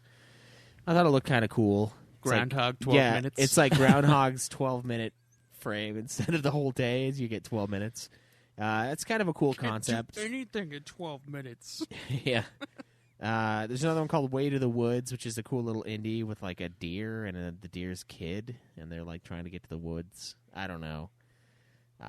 Whatever. Gears of War 5. I wrote down, isn't this series done yet? And they're like, we want to share the Escape version with you. Like, it's a new game mod that they're doing. And they just showed a movie of them planting a bomb in this like big hive area and then escaping. No gameplay at all. And I'm like, I thought you were going to show us Escape. They showed us a trailer last year, and I don't think that one had any gameplay either. Yeah, so I'm like, thanks for the video. I mean, it's cool looking. 2 years in a row. When's that thing coming out? Did they have a release date? I don't remember. I didn't write it down. 2 years in a row of nothing but fucking like cutscene. They do. I think it's coming out pretty soon. I think it's like, I can't remember what the date was. I was going to look it up, but I don't care enough. But they have a Terminator skin, which is pretty sweet. Yeah, that's pretty cool. So you can play as Terminator. They showcase their Elite controller, which is pretty fucking OP. You can like customize, like you can fine tune the sensitivity on the controller itself. Like you can take this thing apart and like it's like its own rig. Yeah. And its battery life, they jerked it off in our faces. It's like 5 times, 10 times the PS4's. Because it doesn't have a 700 watt bulb now in you the can back. Customize the shit out of it so you can really get those Twitch shots. Yeah, you can turn up your sensitivity in the game and on your fucking controller, so it's like the tiniest fucking nudge. Yeah, it looks really cool. And one of the guys at work has his, and he like replaced his D-pad, and he put the D-pad underneath the controller. And so now he can use the D-pad for, like, if it's, like, to switch weapons or, like, change his scope in Battlefield or whatever. Yeah, I was looking to get in something like that for one of those modded PlayStation controllers. Yeah. Have the extra buttons in the back, so your important buttons are never left untouched. Yeah. You got to make sure to tag those important buttons. It's cool looking, and it blows the PS4's controller out of the water as far as customization. But I don't really care that much, so I was like, it's How cool. much more does it cost? I don't know. Killian said his was really expensive at work, though. It was like $90 or something. But like, you can fucking I think they had something like that for the Xbox 360 and PS3 era, and those were like $100. Yeah. It was a cool controller. I didn't expect to see a controller trailer at this fucking thing, but I guess if it's gonna be your one true controller, then I guess $100 isn't too bad. But yeah, let's see how much the Elite wireless controller is right now. Yeah, look at all those paddles. Yeah, customize. Yeah, you got these. These are the things you exchange the D-pad for. It doesn't say how much it is. Of course If not. you gotta ask. Yeah, if you gotta ask, you can't afford it. All right, hold on. I'm gonna look it up real quick. Well, he has a computer right here. Well, I know, but he's like on the site. That's never gonna tell you. Elite It tells you controller. right there on the side. It's going to be $145 from Walmart. Oh my god, $150. $150 at Walmart. Dude, Yeah. that is so much money for a controller. It's a bitchin' controller though. Like I won't fault them on how awesome it is. But is it worth $100? Okay, so I guess you can get $50? one bundled with an Xbox for $320. Yeah, but I mean That's not too bad. Xbox One and the controller for $320? Mm-hmm. or Xbox One X. It's the Xbox One, I think, or the One S. I don't Why, know. why I would you didn't buy see the it. one or the one? It was just S? it was just bundled. If you're so. gonna go for it, you got to go for it. I mean, the S is just a small one. Yeah, you get the X. That's what I'm saying. You got to get the X. If you're gonna get an Xbox, you got to get the fucking Hog Xbox. That's like ridiculously overpowered. The fucking what was it, like $600 for that one? Something like that. I can't remember. Yeah, I don't know. They have a Lego expansion for Horizon 4. That was kind of weird. Gears Pop, which is going to be a phone game. God damn it! And I wonder. I'm kind of thinking Pop is trying to make a move on the Lego They idea. fucking Like, you know how announced Lego's got that all one, their games and last shit? year too. I can't wait for like Popland, where it's just a fucking pop theme park like Legoland, and you ask yourself, how the fuck can they make a theme park out of this? And then you go and you're like, I guess this is how. Just theme everything around the fucking building blocks. I love how so far they've announced everything that was already announced last year. Yeah. Like, hey, you remember that phone game we told you about last year? Here it is again. I don't think they said it was a phone game last year, though. I think they just showed it. Like, it was just its announcement. I do believe they said it was a mobile game. Oh, really? Okay. We got a new story mode for State of Decay 2 called Heartland. Don't really care about that. Phantasy Star Online 2, which used to be exclusively available in Japan, is released on Xbox. So that's kind of cool. They obtained that, the rights to play that in the States, which is it's supposedly a really big. They do love MMO. obtaining them JRPGs. Yeah, they want to crack into that market. Crossfire X, great trailer, no gameplay. Tales of Arise looks pretty cool. Has a terrible fucking name. It doesn't Tales of Arising my dick. Yeah, Tales of Arise doesn't make any sense at all as a title. We got Borderlands 3. Well, there's a lot of Tales of games that don't make a lot of sense. There's one that's called Tales of Grace's F. Yeah, that's worse than Tales of Rise. Yeah. By a considerable amount. Borderlands 3 looks really good, but I didn't really play very much of the first two, so I don't know. What do you guys think? What do you think of the Borderlands 3? I don't know. I haven't beaten a Borderlands game, although I do enjoy playing them. I did beat Borderlands 2. I mean, technically I killed the last boss of 2, but I didn't get all the way there. I mean, I saw some trailers for Borderlands. I don't know. Was it 3? If it was this year, yeah, it would be. Did it have a walking gun? No, I don't remember. Oh, okay. Well, that's like that's a big thing of Borderlands And I didn't 3. see it. It looks cool. Although it doesn't, from the new trailer I saw, it doesn't look like Claptrap is a playable character. Yeah, which hurts, because that was the greatest thing about Borderlands pre-sequel, is that you could play as Claptrap. Yeah, and then the next thing I saw, which is the thing I'm probably the most excited. They do have that free DLC for like another week for Borderlands 2 that's supposed to lead into Borderlands 3. Oh, yeah, okay. There's that, too. They released that on Xbox as well. The one I'm most excited about, that's actually one of the few new IPs, new games, is Elden Ring, which is a From Software George R. R. Martin team-up, which is amazing, because the one thing From Software doesn't do ever is story. And the only thing that George R. R. Martin knows how to do is story. They don't do story. They don't do it in a traditional sense. So now, and the trailer looks exactly like Lord of the Rings. It really does. It's a fucking elfish looking dude crafting the ring of power. Yeah, that's kind of the And it's feeling like, I got from oh, it. man. And they're like, the Elden Ring. Like, it's the one ring. It looks fucking sweet, though. All we got is like a cinematic, but I'm super excited for that. I'm sure that's like almost done by now, because I feel like From Software probably doesn't take that long to make games.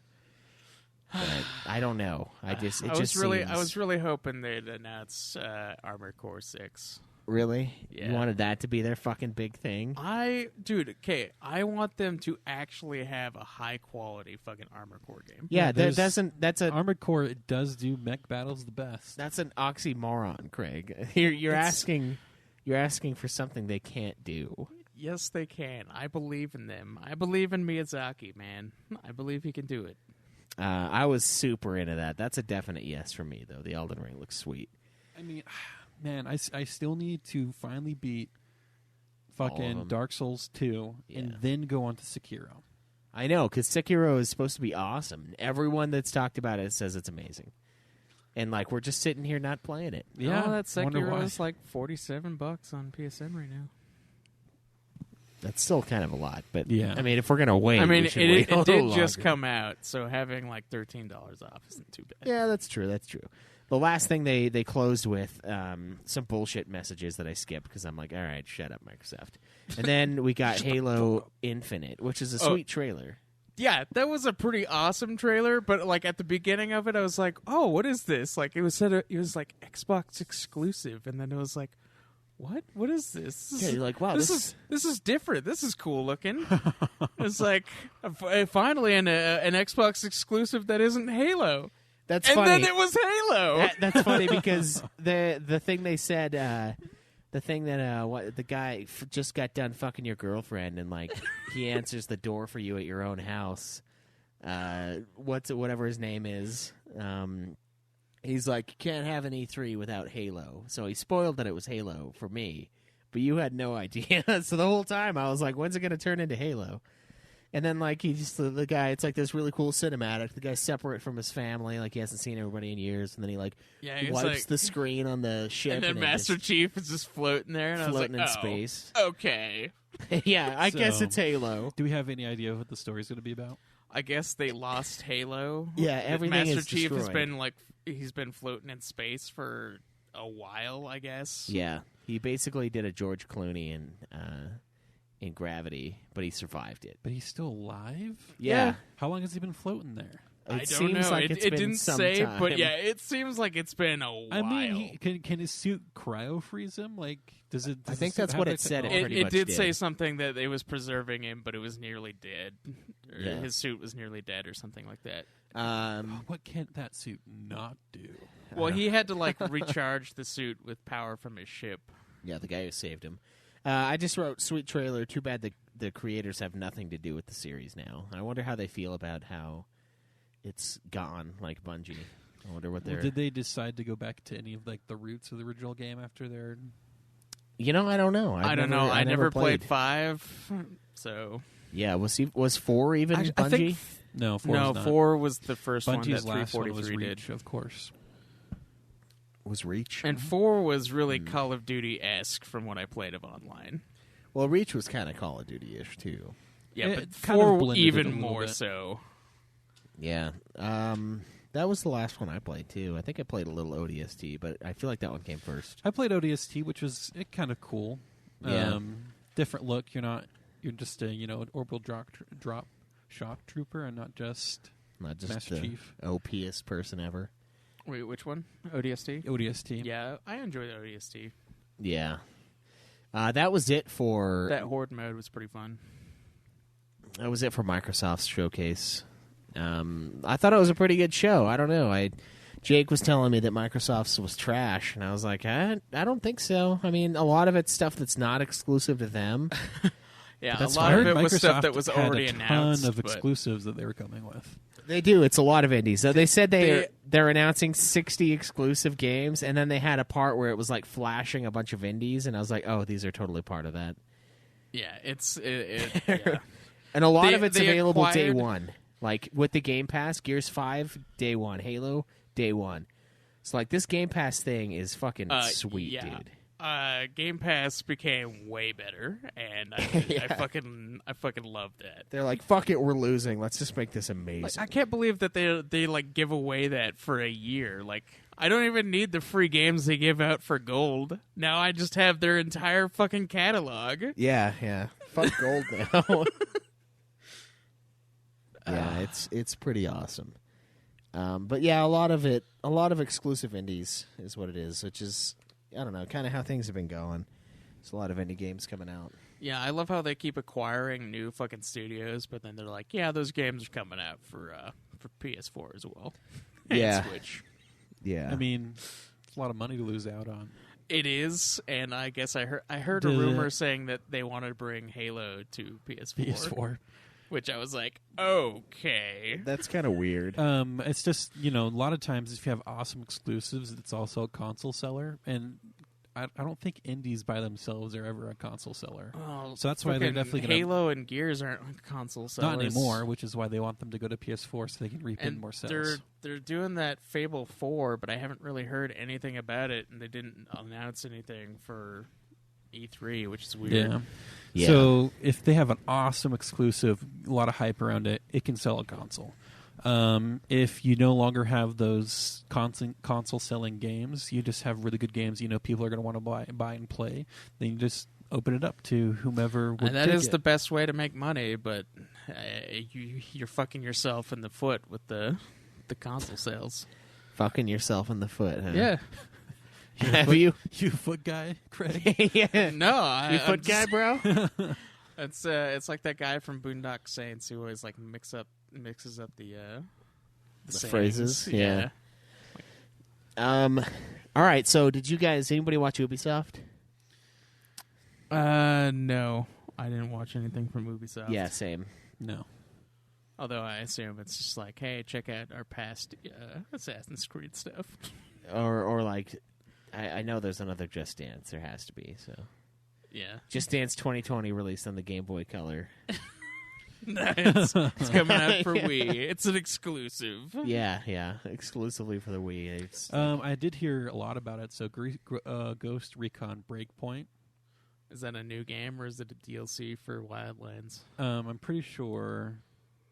I heard something about a Ghost Recon style zombie game. Let's see, Ghost. I feel like Ghost Recon is becoming all the same game, which is weird because they used to be. Ghost Recon wasn't like this huge open world thing before. Or is it just their next Ghost Recon? And now, Wasn't it just like a stealth game? Yeah. Like a stealth shooter? It was, yeah. It was. Yeah, I remember that on PS2. Oh yeah, it's just the next Ghost Recon. So apparently it builds off of the first one, but just make it a little bit more tactical based.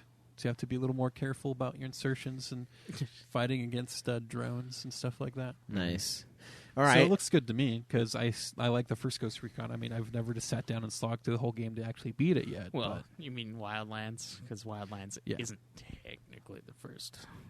Correct. The first of this style. So it's another open world one? Yeah. Okay. Yeah, I feel like that's all they can make now. I feel like it's all Ubisoft makes, period. It's just stealth games? Massively open world, quasi-stealth. Like, not really stealth, but yeah, stealth games. Because I feel like they got Assassin's Creed. They got that Ghost Recon. I guess Division is really the only one. Okay, so actually I did watch this one. Watch Dogs Legion, the next Watch Dogs that's iteration. right.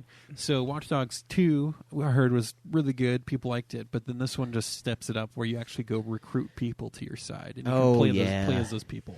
Watch Dogs 2, they were kind of disappointed in the sales, though. I mean, I heard it's good things about it. Yeah, it's supposed to be Watch a Dogs good game. 2 improves a lot on the first one. Oh, and then Roller Champions supposed to be the next Rocket League, where it's a roller derby game.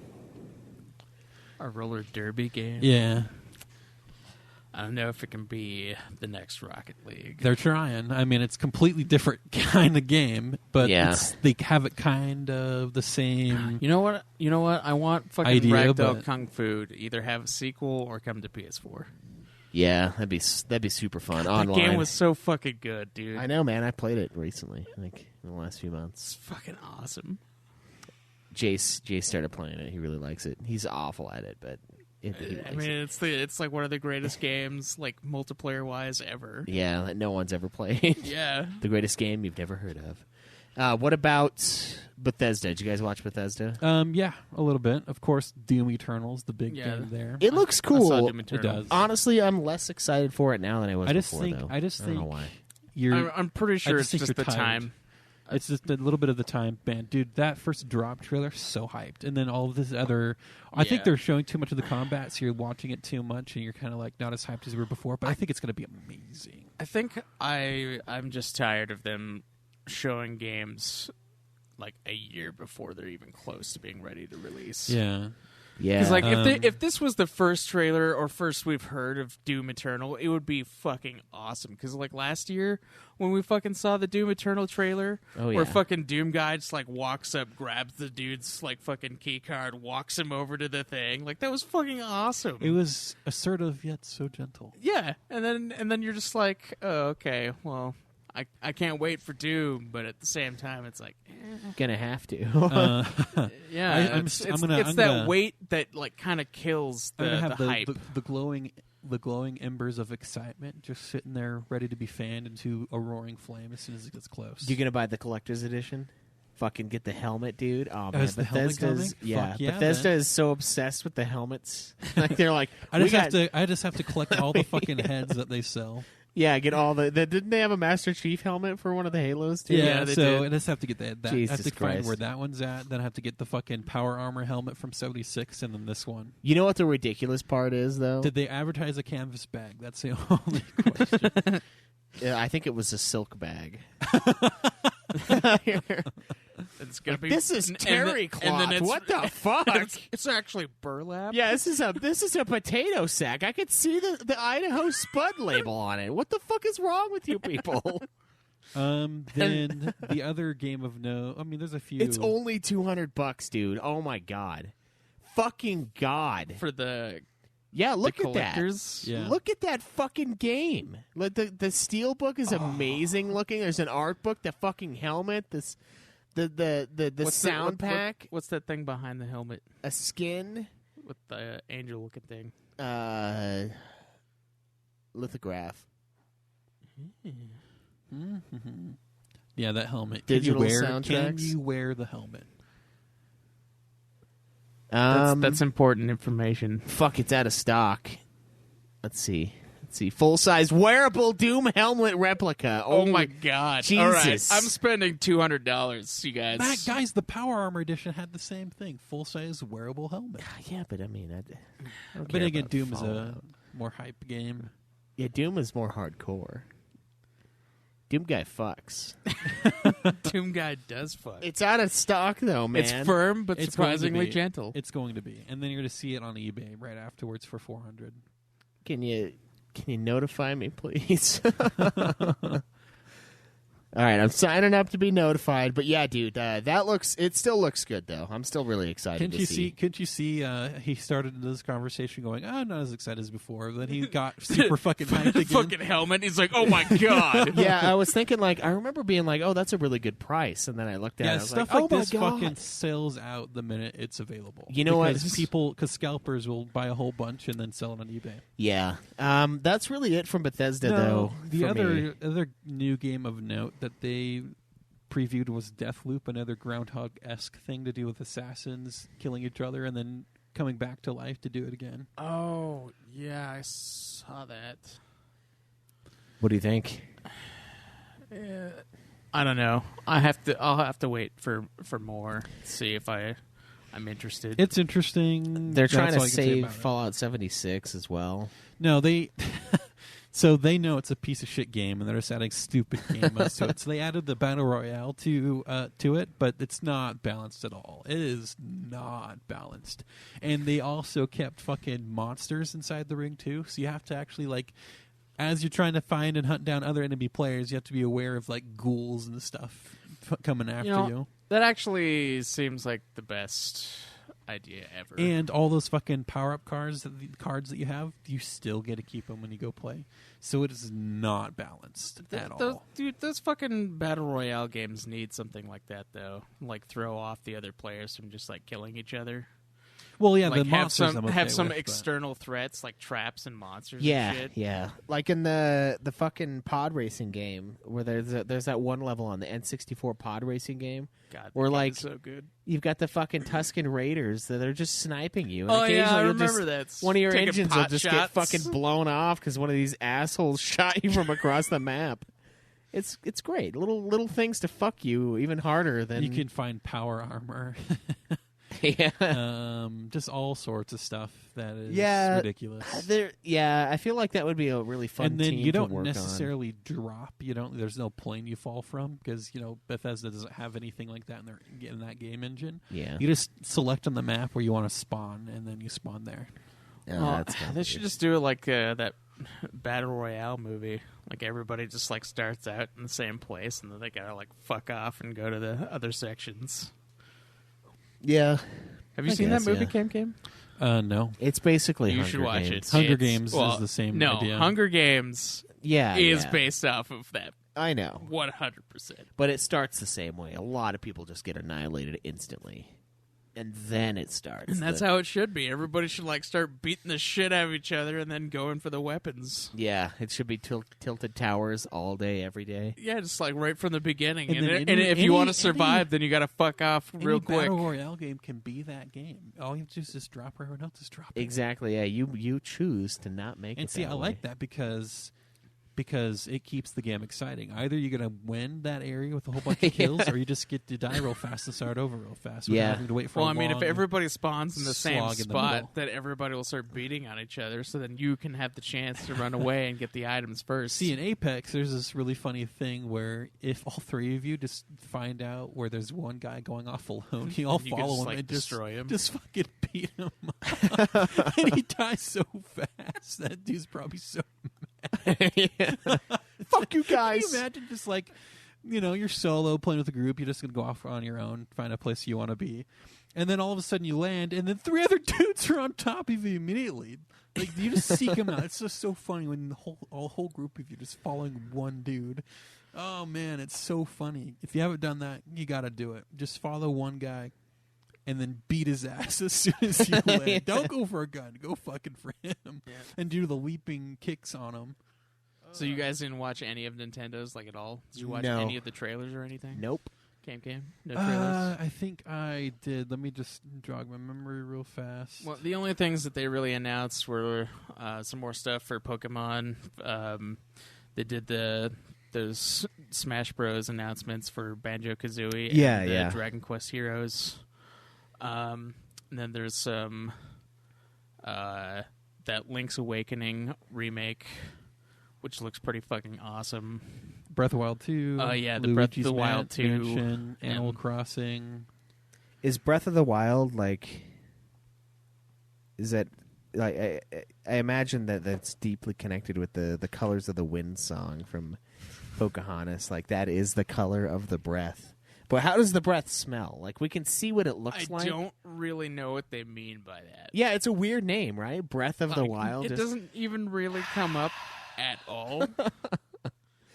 Maybe they'll address it in the sequel. Yeah, well, which it didn't need. Can you hear the breathing, Clarice?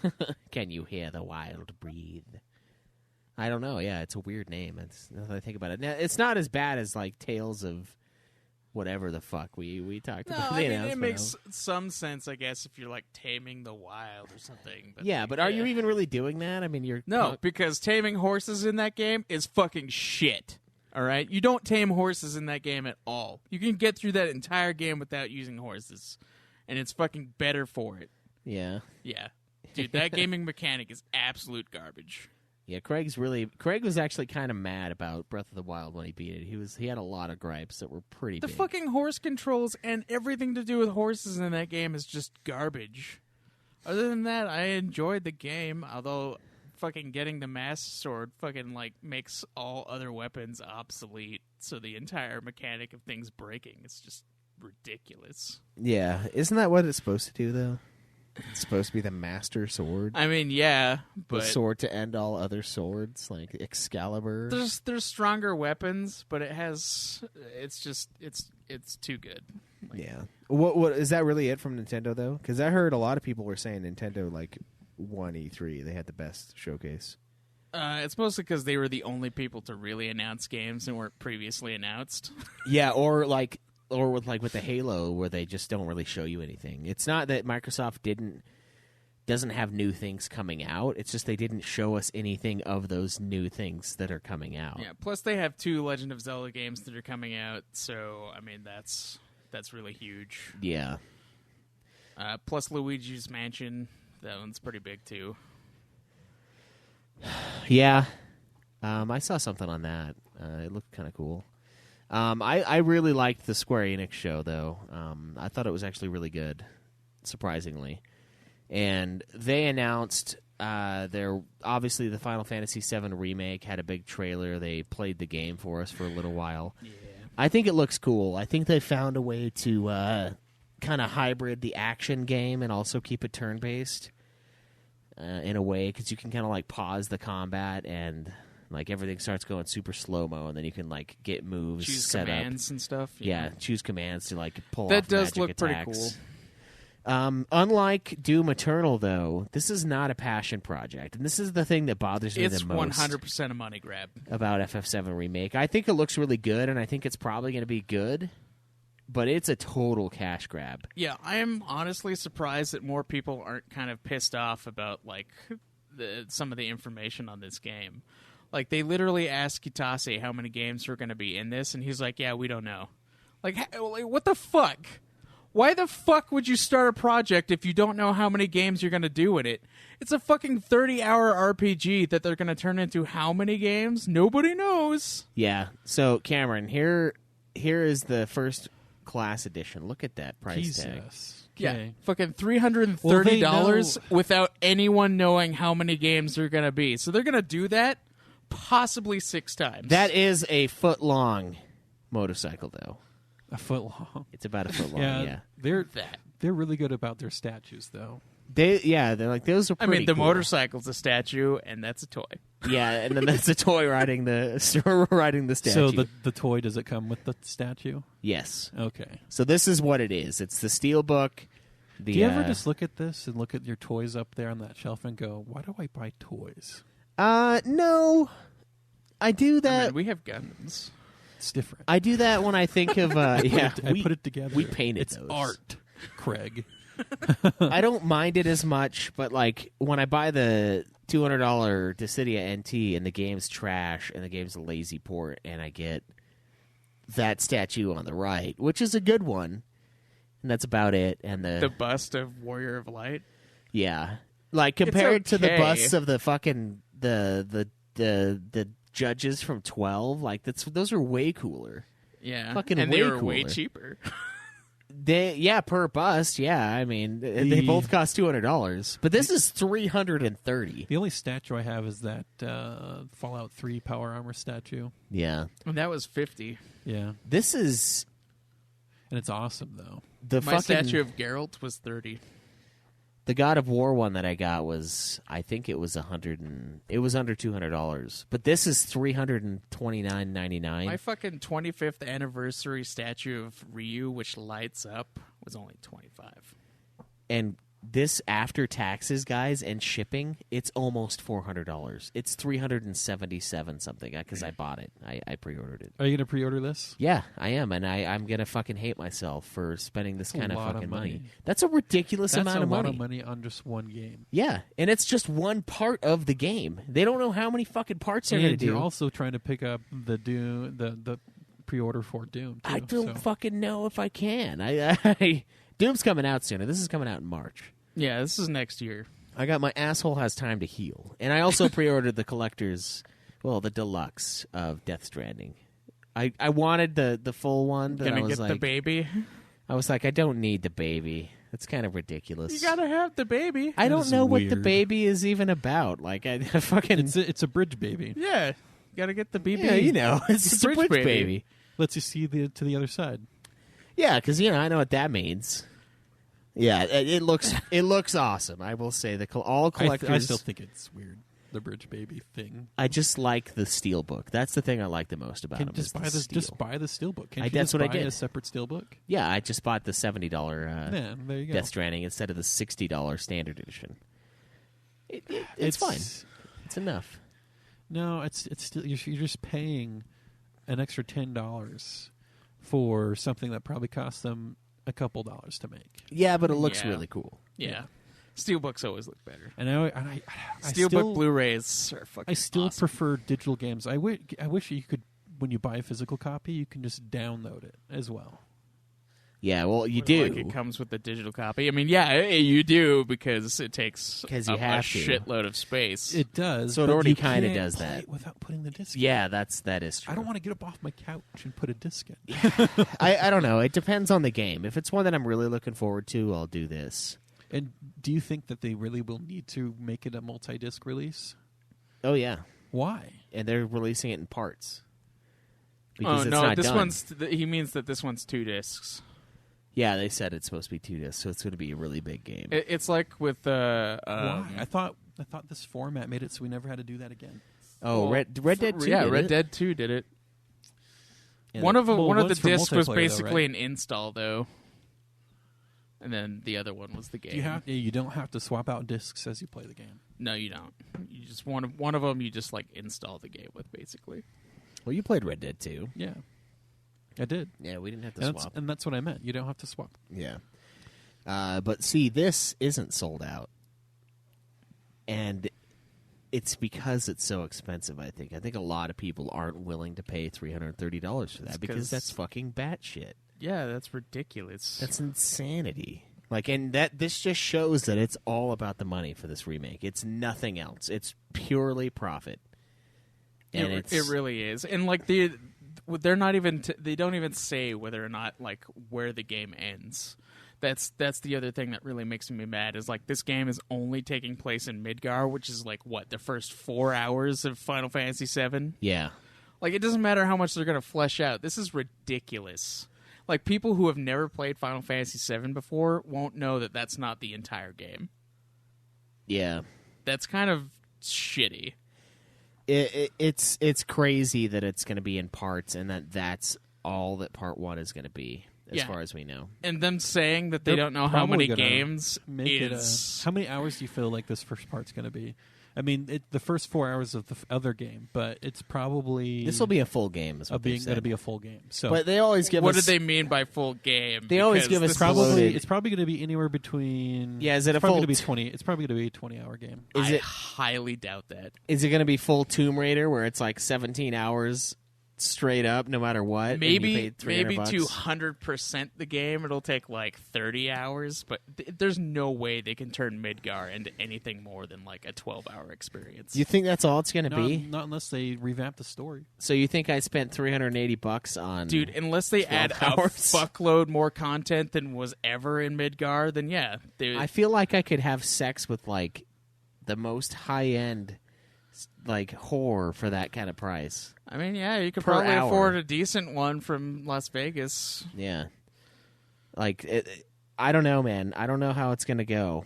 I'm sure it's going to be fun, though. It looks good. The sketchiness around the game is what makes me wary, but I am, in a way, excited for the remake. Yeah. Because the gameplay does look really cool. Yeah, it does. It looks like a fun hybrid. They are remastering Final Fantasy VIII, finally, on the new consoles, so we'll get to play that 8. One, see, what I feel about Final Fantasy VIII is they lost the base code and everything for Final Fantasy VIII, and this stinks of them just remaking the game entirely. So I'm pretty sure it's just a remake. So anyone hoping for a Final Fantasy VIII remake, there you go. That's what it is. Yeah, it's not the level really of... a remaster because they don't have the game to remaster it. Yeah, that I heard that was a rumor, though. I don't know if that's true. It is. It's true. I don't know. I don't know anything about that. Well, they had a bitch of a time because of that, porting it to Steam, because they had to change a shitload of stuff just to like add those cheat code things where you can like give yourself a bunch of the magic. Yeah. And that's the reason, because they didn't have the fucking game to do that. Yeah, they announced... Plus, those models look way too good for them to just upscale it. Yeah, that's true. It looks really smoothed over. They remade everything about that game. They just remade it in the same way. That's really bizarre. It's a really bizarre choice. Yes, it is. I'll buy it, though. I probably will, too. I've bought every remaster they put out, day one, so far. They announced more, they talked more about Crystal Chronicles remaster. It's going to be 4-player online, so we can play that. Interesting. Not that I think that's a good game, but it could be fun playing online. Is that coming out for all the consoles? Yes. It's going to be on Switch, Xbox, PS4. Well, doing it for the trophies, then. Yeah, hell yeah. They announced Outriders, which is a cool... like, it's guys who made Bulletstorm, so it's like a first-person shooter sci-fi thingy. Well, I thought it looked cool. Bulletstorm was all right. I enjoyed the gameplay in that. Yeah. I thought it looked cool. It's just an announcement, though, so we don't really know anything about it.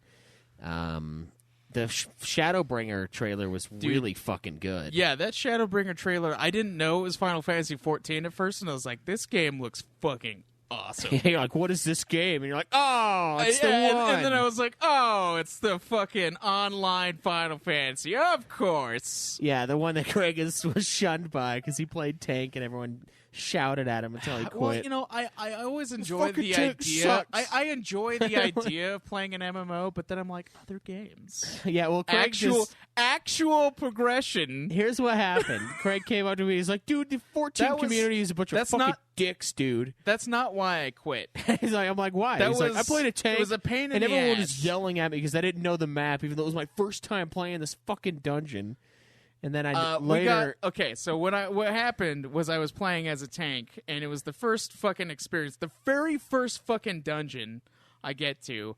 I'm joined by dudes who are like level 50 who are like downscaling it just to run the dungeon. Yeah. And like they boot me right before we're done with the fucking dungeon. They booted you? Yeah, they booted me, and I was like, "What the fuck? Like this is the very first dungeon. I can't progress on this alone. I can't do it alone. I have to have other people to do this dungeon because it was like a fucking story mission to do it." Yeah. So it's like, okay, if I'm gonna get booted by other fucking people because like higher tier people are just running the dungeon with me, it's ridiculous. Yeah, you have like dailies where you get a ton of XP from running a random roulette dungeon, and they probably got the first one. Of course, this was also like a couple of years ago, so maybe they've changed some aspects about it, but that was just asshole-ish. Yeah, and Craig got super butthurt about that. I mean, that is pretty toxic, especially if it's his first time playing the game. I mean, you Yeah. could see he was like level 1, level 2 by that point. Yeah. He's new to the game. Yeah. They can see that, right? It level they can caps see you, what but you can see what level they are. Yeah, it caps you, but if you're not at the cap, you'll just be whatever level you actually are. Exactly, and so they see that he's extremely low level. He's new to the game. You should never have played tank. That's for like experienced people. I don't know how the fuck you start as a tank. I don't understand. Because you have to know where to go and where to pull and what to do with the pulls. I picked the gladiator class or whatever, and that's it. That one was a tank. Yeah, they have. Yeah, don't do that. Just do a DPS or like a good. I boy. do have another character that's a lancer, which is a DPS. If you play as a healer, though, you'll also get into matches instantly. Healers and tanks are like the beloved. Well, that's why I creatures. picked tank, is because like they get into matches like instantly. Yeah, but they expect like, the tank no one to fill plays its it. role. Yeah, And so- that's why they get in instantly. Is because no one wants to fucking do it. No one wants to be the one responsible for everything. And then have Joe responsible for healing you, and then have him fuck up, and everyone like fail the dungeon 30 times, and have to restart it after an hour because he can't fucking keep people Well, I alive. also- Jenkins. Yeah, I also wanted to do that because Dark Knight is a tank, and I wanted to Yeah. play this Dark Knight class. yeah. This Shadowbringer looked amazing, though. That's a really fucking cool trailer, and it's Yeah. playing on the Warriors of Darkness because there's too much light in the world, which is super cool. Although I don't know how there's too much light in the world. That entire world got fucked by Bahamut. So. Yeah. Well, Bahamut's old news, you know. it's all joy and mirth. Now, like a few months later, it's like, oh yeah, everything's all happy now. We gotta Now fuck it it's over too again with happy. the Warriors of Evil. Yeah. You guys got too happy in this 60-day period after you defeated Bahamut. We're gonna fuck your shit up. That one was good. And then the last thing they did, which was like a really big announcement that no one knew was fucking coming. The Marvel's Avengers game that they're Yeah. creating. It kind of looks similar to that I Spider-Man game. am disappointed in the reveal for it. Why? I don't know. It just looks like just a beat 'em up game. A And- beat 'em up game. Not a beat 'em up game. It just looks like It's like there's an there's action like game. no there's just an action game, and I wanted something that it's not.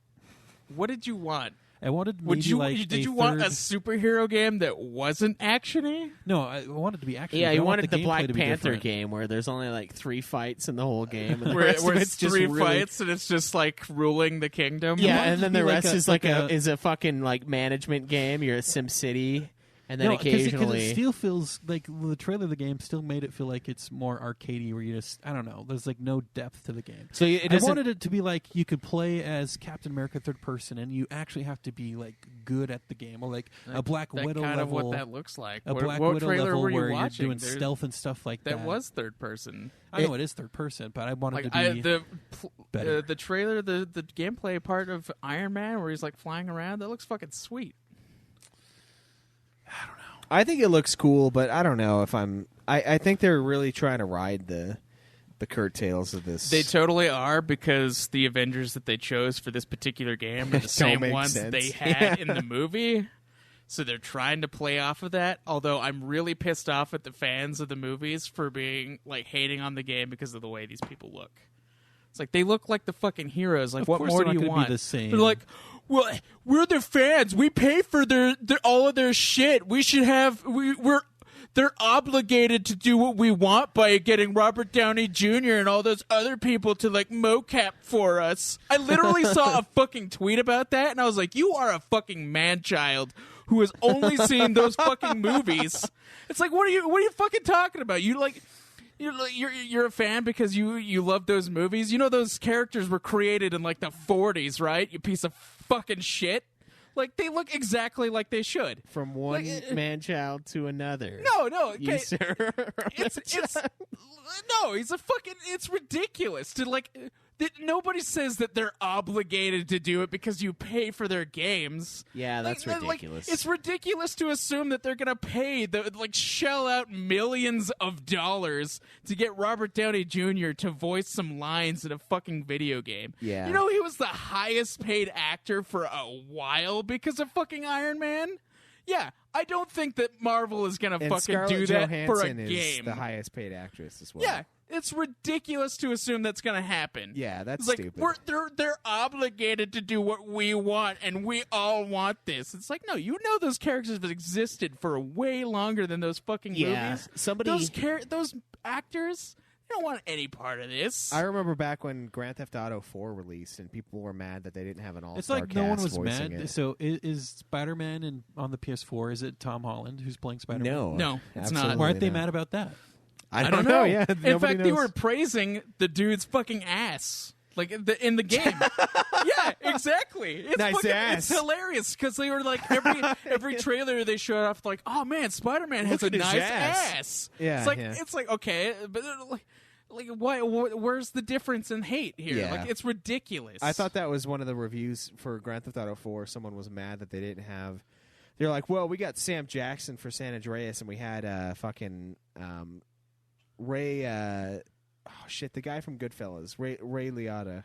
Ray Liotta, yeah. In fucking Vice City, and he's like, "Where's the all-star guy for 4?" And I'm like, "Look, Grand Theft Auto 4. There's plenty to pick apart and bitch about, but that's not one of them. Yeah, the voice acting's amazing. I wouldn't bitch about the voice acting. It's decent in 4. It's fucking great. And the like combat is absolute shit, but everything else is fine. hand to hand is a giant pain in the ass, but like it's dumb. They're like, well, we should have a all-star. They should have a AAA actor in the game, and I'm like, why? Why do you have to have that? Like, it should be fine without it. It's They didn't have that in 5, did they? I can't remember who voiced the guys in 5. I know the guy. I don't think he has any big actors though. The guy that plays Trevor is Trevor. Basically, he looks just like the guy. Yeah, I've seen a And picture of him. He's crazy. Funny. He's in The Walking Dead for a while. That was really funny. It's like, oh my god, that guy looks like Trevor. Trevor from Grand Theft Auto 5 is in Walking Dead. Yeah, and then I was like, oh my god, it is Trevor. Like, it's actually him. Like, this is weird. But yeah, I don't think they had super huge names in that one, from what I recall. But yeah, it's stuff like that is super bullshit. Yeah, I mean, if you're gonna hate the game, hate it for like actual reasons and not because they didn't get the actors that you've known for 10 years to play these characters to be the characters in the game. Yeah, I don't know what's wrong with people these days. Like, they just feel so entitled to everything that there is. Well, I'm just waiting for them to do like bitch about the fucking the new Marvel Ultimate Alliance game. Like it's the exact same thing. There's another like beat 'em up fucking game that's coming out for Switch and stuff. It's just Marvel Ultimate Alliance 3. It has all the characters that they know of from the movies. Like literally every single one. Got the Guardians of the Galaxy, Captain Marvel, fucking everybody from those movies is going to be in it, and I have not heard a single person bitch those characters do not look like the actors. Yeah. It's a ridiculous comparison. I bet you Groot looks the same. I mean, a little bit. I mean, it's not much you could Can do you with that imagine design other playing than make as- him like an actual fucking tree. Can you imagine playing as like Baby Groot and a fighter? It's like, fuck, this is so hard. Like, Dude, that'd he be does like 2 hilarious. damage every hit, and he just gets like 2 shot. That's Dude, interesting. in one of the That's cartoons, interesting. they had Baby Groot in the pot, and they would like throw the pot, and then he'd like grow into like giant Groot. No, that's to attack people. That's super interesting. Can you imagine being Ant-Man in a fighting game? Oh yeah, That'd be super crazy. cool because you'd run up and then turn super small, and then you're just running over their shoulder and stuff like that. Oh, I think the Atom is in Injustice, and his powers are basically the same, Yeah, except for Nice. he doesn't grow giant.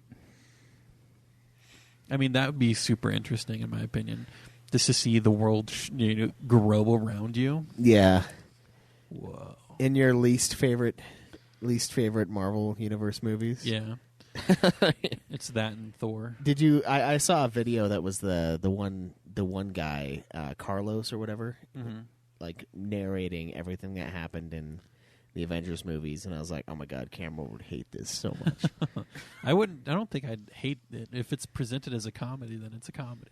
Yeah, but Have you seen Ant-Man?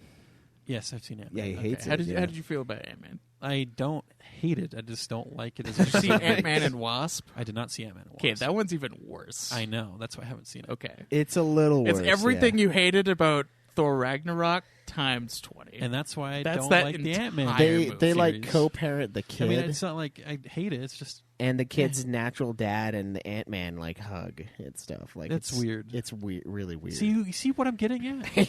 Why just have this disconnect from that yeah, part of yeah. this Marvel's universe? I mean, I know it's like It's a kinda comedy, dumb. but they go like too far with it. it Yeah. just it breaches the comedy realm into the childish realm. Yeah, it's too much, too far for me too. I agree. Yeah, that's I'm glad you're on the same boat with It's that. just a little bit too stupid. Oh, is the and problem. somebody, one of the other Exactly. comments for this game was like, "It's not as funny enough from the trailer," and I was like, "Are you fucking kidding me?" This is like the reveal trailer. Those characters aren't really meant to be funny. They did that to make kids enjoy it more for the fucking movies. Yeah, I mean, Like this entire game is supposed to be like a character drama, fucking of these characters. yeah, Like they showed Captain America dying in the first like fucking 30 seconds of that trailer. Like what the shit do you expect? See, the thing that brings me out of those movies is when the humor gets too childish. It removes me from the movie. I'm no longer like invested into the movie. Like I feel like I'm yeah, sitting because there you're like, watching oh, Yeah. we're not taking this seriously. And so when Okay. Thor Yeah, I don't Ragnarok, like those when cheap in one of jokes. the opening scenes where she walks out on the ship that that Valkyrie walks out on down the ramp and falls off the ramp because she's drunk and it's haha humor and it's like it's stupid. You're already that out. one, yeah, that joke was stupid. And then the And one then it in just fucking pulls me out of the movie right away. the one in Black Panther where his sister is like, "What are those?" Because that was a popular meme. That was really stupid too. Yeah, I it pulls you out of the cringed movie. really hard at that. Yeah. When movies try to make current pop culture references, I dislike that. And TV shows when they try to make I mean, some pop culture things are fine because Deadpool does it and it works, And but it's like- Deadpool isn't gonna age that well. it's like when other TV shows reference Game of Thrones. And it's just like You're not real. They're not real. Like, come on. What are we doing here? You're a TV show. You're fake. Just and you're referencing something else that's fake. In your fake world, is this real thing that's fake in your fake world? I don't mind it when they do nods, but when it's like the entire thing they do, then it's Yeah. ridiculous. Thrones has done nods 'Cause to. I other love shows. reference humor, but it only has goes Throne so done far. nods? Yeah. How's Game of Thrones done a nod to another show? Yeah, it's The Wire. It's the Hound. He says a man's got to have a code. That's something that one of the guys in The Wire says all the time. But see, that's more subtle. That's It's not, really subtle, It's yeah, not and saying that's the why name it's of good. another show in He's the show. he's not saying, "Wow, The Wire is a really good show." I'm like, what? What are you talking about? Show? You have to watch The Wire to understand that. Yeah, yeah. There's good nods, and then there's fucking like face palm, ridiculous in your face nods that are looking you in the eye. I think Square Enix's show was really good, though. I liked it a lot. They had that Dragon Quest Builders that I thought looked really cool. Yeah, Dragon Quest Builders 2 Builders does look 2. cool. I hope that they fix a lot of the problems that I had with that first one. Because that first game was made for like PSP or PS Vita, one of them. And so, like, some of the controls feel kind of weird. Yeah. So I hope that they fix that and make it more And centered for consoles. I don't know. Part of me is like, oh, it's a port, and then another part's like, well, if you're going to port it, you should do it right. The And first it's one no was a port. excuse. This one, they're actually making it for everything. Yeah. That's what it really You feels know what like. I mean, though? Like, part of you wants to excuse the fact that it's a port, and then the other part's like, no, fuck you. You should have made this playable on the console, you piece of if shit. you're going to bring it to something else, you got to, like... You can't just slap the same fucking thing down and just make me spend $60 on it and think I'm going to be okay with that. Like, the way they did the Gravity Rush was great, because, like, they made that one for PS Vita, and that one relied on touch controls and, like, moving the thing around it. They changed some of the way that it plays, but it still feels natural on the PS4. Yeah. So that's a great way to do it. So Yeah. Square Enix, I think that was it for the big stuff for me from them. yeah, That I really cared about. But I thought their show was really good. I was surprised there by it. was one of the ones I don't think was shown by them. Maybe it was. I don't remember. It was that Dying Light 2. Oh yeah, they showed that. Yeah, you guys played Dying Light. That was Yeah. that was one of the first reviews on the show. Yeah, Dying Light 2 looks fucking sweet. I can't wait for it. Parkour. It does look good. Yeah, I think you would like Dying Light. it's really fucking cheap right now, and Yeah. one of my buddies from work told me I should buy it and we should play it, and I was like, It is. maybe. There is a 4-player co-op thing. It's like sub $10. I have enough money from what Cameron, like the leftovers from Cameron's gift card for Battlefield 5 to buy that and then something else probably. You would enjoy that game. Just run through it Yeah, I in like enjoyed it. 20 hours, and then we can play that following DLC. Yeah, maybe. And all the 20-hour blocks that are just so free for me. If I don't sleep again, ever, I'll probably have a heart attack because I have, like, this weird pressure in my chest right now. And I'm not... It's probably because I have, like, I don't know, heartburn. And that's probably what I'm feeling. But it could be me just shutting down for the... Just shutting down For for the the- foreseeable future. Yeah, for some time until they are able to resurrect me in the future. Yeah, maybe, though. That one looked good. I thought Dying Light 2 looked cool. Yeah. I'm kind of like, I feel like there's too many zombie games almost, though. You know There what I mean? Like, are too many zombie games, and I am kind of sick of the zombie game trope of the main character being infected. yeah, I thought that was kind of stupid at the end. Yeah. I mean, it's okay sometimes, but I really... It's like it was stupid in It was stupid in The Walking Dead when that was the big reveal, and it's stupid now. Like, Yeah, and Dead Rising when Chuck Green's daughter was infected, like it's okay, but it adds that kind of pain in the ass mechanic of having to get the Zombrex and bring it back to her every like few hours. yeah, oh man, I just love playing those online game modes in that game. And number 2, I know, but the fucking hamster ball and then Yeah. driving with the chainsaw motorcycles. man, I kicked so much ass at those. Man, those mini games are so fucking fun. I know. I wish Final Fantasy had fun mini games like that. Yeah, it was a good. Dude, what if they came out with the Dead Rising game that was literally nothing but zombie killing mini games? That would be pretty sweet. I would love that. Oh, there's also that hero game you like, the dude with the fluorescent lightsaber thing that you're playing on the Wii way back in the day. Oh, No More Heroes? Yeah, No More Heroes. They're Yeah. coming out with another one of those. Like in the actual style of No More Heroes, or that one that's the top-down one that's coming out or is out? I have to find it again. I'm pretty sure that Because it was like a hack and slash on the Wii U or on the Wii, and then when this one that just came out, it's like a top-down, weird-looking thing. I have to look it up again. The video I was watching had something I think about No More Heroes. I'm pretty sure. Yeah. I might be wrong, but I think I would give the best E3 to probably Square Enix. I didn't watch Nintendo though, so take that with a grain of salt. I heard Nintendo's was really great. Microsoft's I thought was pretty good too. Yeah, Square Enix also did announce that Mana collection. Oh yeah, it's out. Yeah, Mana collection, the first few Mana games, and Mana Setsun Dudekheim 3 or whatever was one of the ones that we had listed as a maybe on our site for Ultima Final Fantasy, and now it's a definite yes because we can play it on Switch. And that's a cool little collection. I love that they're bringing these games. I think it's a little out. expensive at $40 Well, of considering- course it's expensive. It's Square Enix, man. Well, I know, but they've like they remade that Adventures of Mana, like, and it's like what $10-$15 on the fucking various stores that it's on. Final Fantasy Adventure, yeah, it's $15. So it's like, okay, you're just gonna release that entire collection for $40 for games that you've already remastered, remade, and put out 7 times. Except for Mana 3, that's never been brought to the West. Well, yeah, but you got that Final Fantasy Adventure or whatever as well. Yeah, Adventures of Mana has been released here multiple times. The phone version is so unforgivable, dude. Whenever the monster would start doing its super magic attack, the game would just crash. I thought I wasn't going to be able to beat it, and I was on like the second to last boss, and it would just do it almost instantly, and I just had to get lucky and kill his ass like super fucking fast, and like I could trick it That's to where he would awful. start to do it, and I could like get a certain distance away, and he'd stop, and then I'd like have to zone back in and hack him away.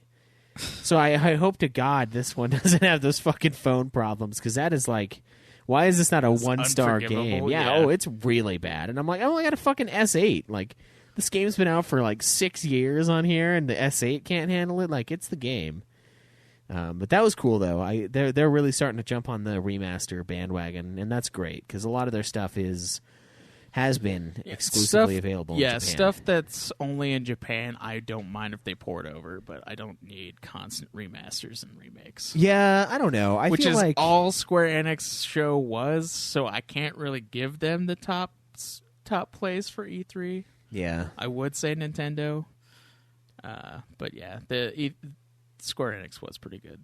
Yeah, I'd say then Microsoft probably, and then the only other one I watched was EA, so maybe EA's on the Bethesda. bottom. Maybe Bethesda above EA just for Doom. Yeah, but Bethesda still, And same with Ubisoft, just a little bit behind. recent years higher. disappointment. They did announce some stuff about Elder Scrolls. Bethesda did. Blades coming to Yeah. the Switch. Yeah, Blades. Yeah, I saw that. It's a phone game. Like, I don't like them porting phone games to the fucking consoles. That's ridiculous. Well, it's a phone Like, console. Well, I mean, not really, but like fucking the Final Fantasy 15 whatever Pocket Edition? the Pocket Edition, Yeah, that dropped at being 40. ported, being $40 fucking dollars on this Yeah. Switch and PS4. It's like, are you shitting me? yeah, you want to play it again, just shittier, without the combat, which is quite honestly the best thing about the game. You want to do that? Okay, here you go, $40. God, that's ridiculous. Yeah, that's a dick move, especially because they could stream FF13 like years ago. If it was in Japan. $5, I'd be like, all right, maybe I'll try it out. 40, But yeah. 40? That's about 8 times too It's much gone for on Craig. sale one time, and it went down to like $32. It went down by $8 Yeah, that's for ridiculous. a fucking phone game. Yeah, it's got trophies though. I'm not paying fucking $40 Yeah. for trophies. I bet you the Adamantoise fight is still better in the Pocket Edition than it is in the fucking regular game. God. It can't be worse. At least we know that. At least I can't imagine it being worse. But yeah, that's fucking bullshit. That's unfair. That's wrong. Like remastering Crystal Chronicles, something on the GameCube, whatever. Remaster, like releasing your fucking phone version of a game that was on PS4 for the PS4 for $40. That's a little bit rude. Like it's kind of fucked up. Yeah. God damn it. Dude. Now they're gonna port that like free game that they released for $15 onto the phones, and they're gonna like $10. Yeah. That Knight's Tale. Yeah. Shit. I the next collector's edition for FF7 Remake Part 2 better have like a usable, attachable Barrett gun arm. Dude, okay, what if they're gonna do like fucking 7 games and each new game is a different character statue with a different vehicle? Oh man, that would be so expensive. And every single one is $330. I think I'm gonna say it. I think every single collector's edition that they release for this remake will be this expensive. If you want the most likely will. the first class edition, it will be $330 every time. Yeah. And it's not sold out, and that is freakish. Because you know how fast Shadowbringers sold out? Fucking fast, Craig. I Okay, believe it. I checked it like 2 weeks in, and I've still not gotten the email saying, hey, we got more. Do you want to come buy it?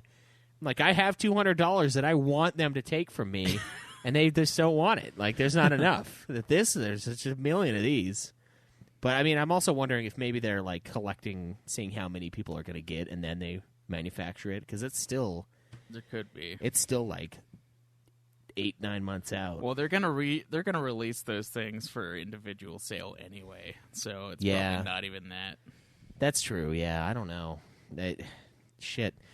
But it's just, it saddens me that this is still here and the Doom one's not. That just shows you how much of a good deal that Doom Collector's Edition really is. The fucking wearable helmet. God damn it. Gotta get that Doom helmet.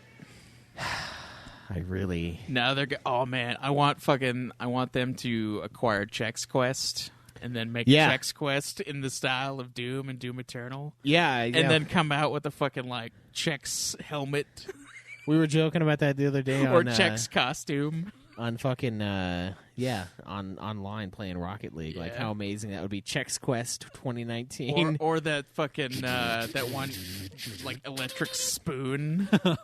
or not, the spork. The one spork. Yeah, like, spork is the chainsaw kills. You just, like, spork someone's fucking eyes out. Yeah, it's like a fucking... Have you played that game at all, Camp Game? No. Oh, my God. It's a fucking Doom Chex clone, Quest is like, man. it's a Doom It's clone. a Doom clone. Yeah, where you play as a piece of Chex and you kill enemies that are made of phlegm, and your like base weapon is a spoon, and you can get like an upgraded version that's like a plasma spork or whatever. It's the BFS. And the fucking like spork part just spins really fast when you're like stabbing people. That with it. sounds like a strangely violent game for a It cereal is, brand. and it's fucking awesome.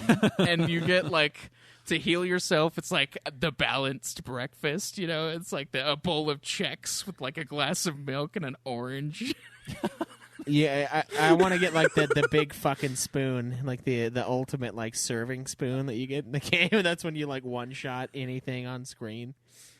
Oh man, sounds like they need to come out with Chex Eternal. Yeah, Chex Mix Eternal or Chex Quest Eternal. And the very beginning cutscene, there's like a bunch of the other cereals that are made by the guys who make Chex. Mm-hmm. So there's like Kix Pieces and Cheerios. The Cheerio people, they're like all in this like center thing, and they're like, one of our planets have been taken over by the Flamoids. You must go and liberate it. And he's like, I will do this. And then he like flies up. And then the whole time you just hear E1M1, like fucking just. God, dude, that fucking Chex Quest is so good. And then like Doom can't do shit about it I because played it's already so a much ripoff. Chex Quest, dude, and there's like 4 of them. So Joe and I had this idea the other night that we should make that one of the segments of the show is like branding games. So like we could play the fucking. It's just games based on other media. Still, It's like we get the Burger King game, and then like Joe found Dude, this Purina dog food game. Oh yeah, from years ago. Joe has a fucking years and years game ago, I of played, Purina dog chow fucking video game. Years and years ago, I played a fucking Clue game that came from a cereal box. You know that one was cool. I played that one. Yeah, like I think that'd be a fun little segment. Is it really other media though? If it's something we eat, it's not really media. I mean, it would be like how something's based on books. It's just based on No, I think cereal. branding games is its own thing. Yeah, that would. I don't want another section. Let's just keep it what it is. I think that would open up to us the Ferrari games. Yeah, there you go. Well, or like maybe we Ferrari could even sim spin games. like a History Channel game. Yeah, Kinda. Maybe Those are kind of based branding on games. Yeah, Oh, my Yeah. God. Fucking Those are History Channel stupidly games. bad, but that's kind of what we love doing here, right? As long as it's stupidly bad and 8 hours long, and not like really, really mediocre to bad, Stupidly and bad 37 hours. and like 40 hours long. Yeah, then we get kind of pissy, a little pissed off. Even if it's just like mediocre and 40 hours Yeah, long. that's when the rage sets in. It's like I'm only halfway, and this is only okay at best. Ooh, Digi. I think this E3 was decent. Not as solid as years past, but last year's wasn't really that great either, in my opinion. I'm kind of waiting to see what Sony does. I know that they were wanting to experiment with like doing like how Nintendo does their Nintendo Direct. Yeah, their own conference thing. Yeah, doing their own conference thing. I'm kind of wondering what's going to happen with that. Yeah, and part of me thinks it's Sony being too cool for school. and then part of me thinks it's legitimately them being like, E3's kind of overhyped, and it's kind of dying. Well, so. I mean, EA, though they're really shitty, did something like that before, where they like had their own convention. EA's thing this year was so over the top, dude. The guy was like yelling all the time, and there's like 30 people in the crowd, and I'm like, these guys aren't feeling it, dude. Just chill. And then like Chill out a little bit. The audio of the crowd response is like quite loud, and then you just actually pan over to them, and they're hardly doing anything. Yeah, there's no one there. They're like supplanting the noise. I think they might be doing a little bit of that, especially Bethesda. Yeah. And then Phil Spencer, of course, always greets you with that look. I just like it, I'm just one of these days I'm just gonna come home and like Phil Spencer's gonna be in his robe and like he's gonna open the door for me and like swirling like some nice scotch or brandy. He's like, "Oh, hey, Caleb, welcome home from work." I'm like, what happened? He's like, "You know what happened? Fucked your girl, bro." And then he just leaves. He's got that look, man. You know what I'm saying? Like the fucking Xbox guy. Like it's just that look, that satisfied like. Yeah, I'm gonna fuck a girl, bro. It's like all the time. That was the first face he made on stage. Was the "I'm gonna fuck your girl" face. And I think their performance was decent though. Again, though, a lot of stuff like this game's been coming, and we still don't have gameplay. Like for Gears 5, Gears 5, and that Gears Funko thing. That was both of those were announced last year. Yeah, and so was Halo Infinite. Yeah, exactly. And it's kind of like, guys, it's getting a little bit late for this, don't you think? And some of the other ones that they like actually showed trailers for, like Dying Light 2 and stuff, they already announced before E3. Yeah.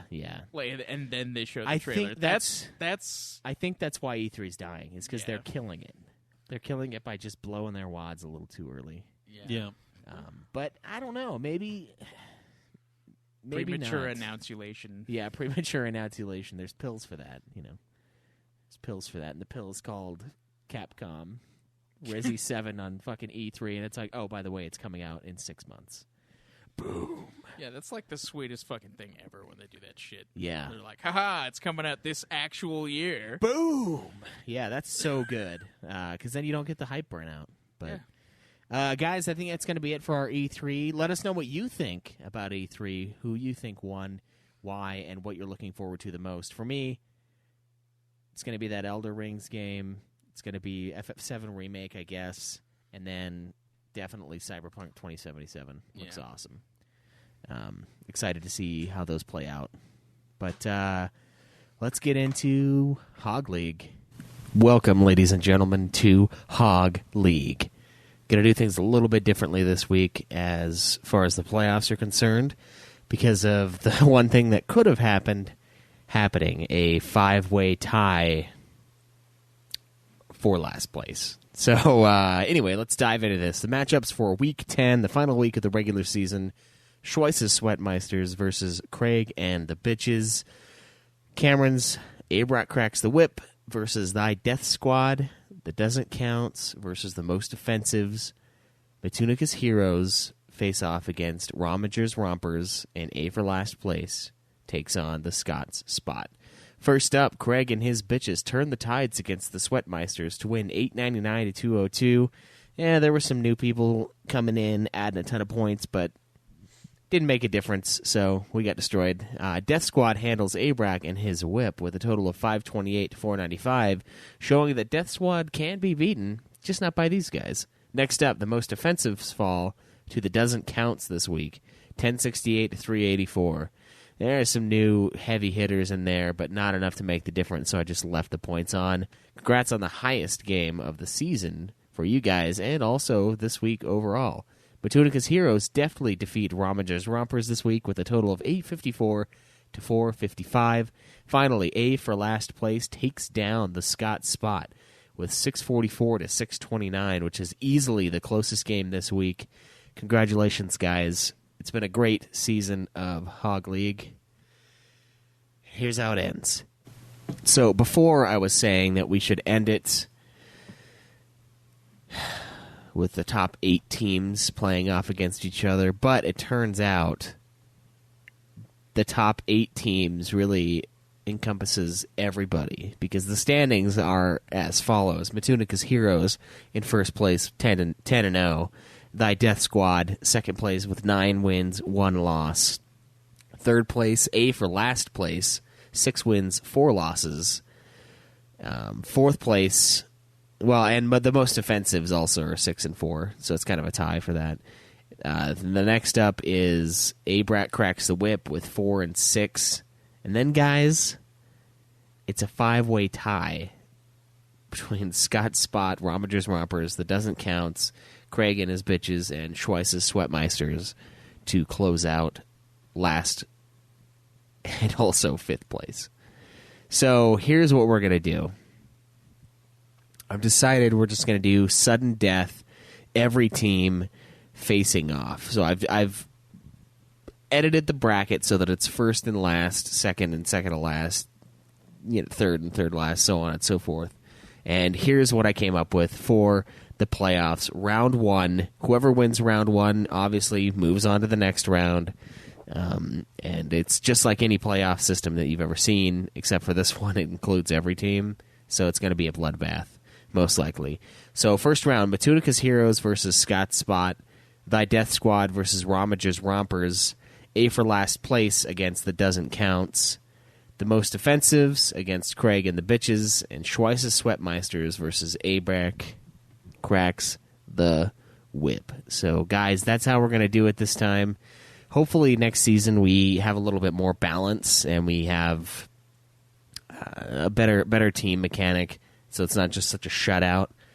And by doing the draft the way we were planning on doing it next season, that should happen. So don't get discouraged. Keep logging your hog.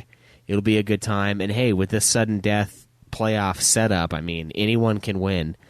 Anyone can overcome. So make sure you log your shit and get it in there. And I'm excited to see the results of this week. This is where you got to pull out all the stops and try to make something happen for your team. And we will see how things go. Till next time, guys, live always in the nude. Yeah!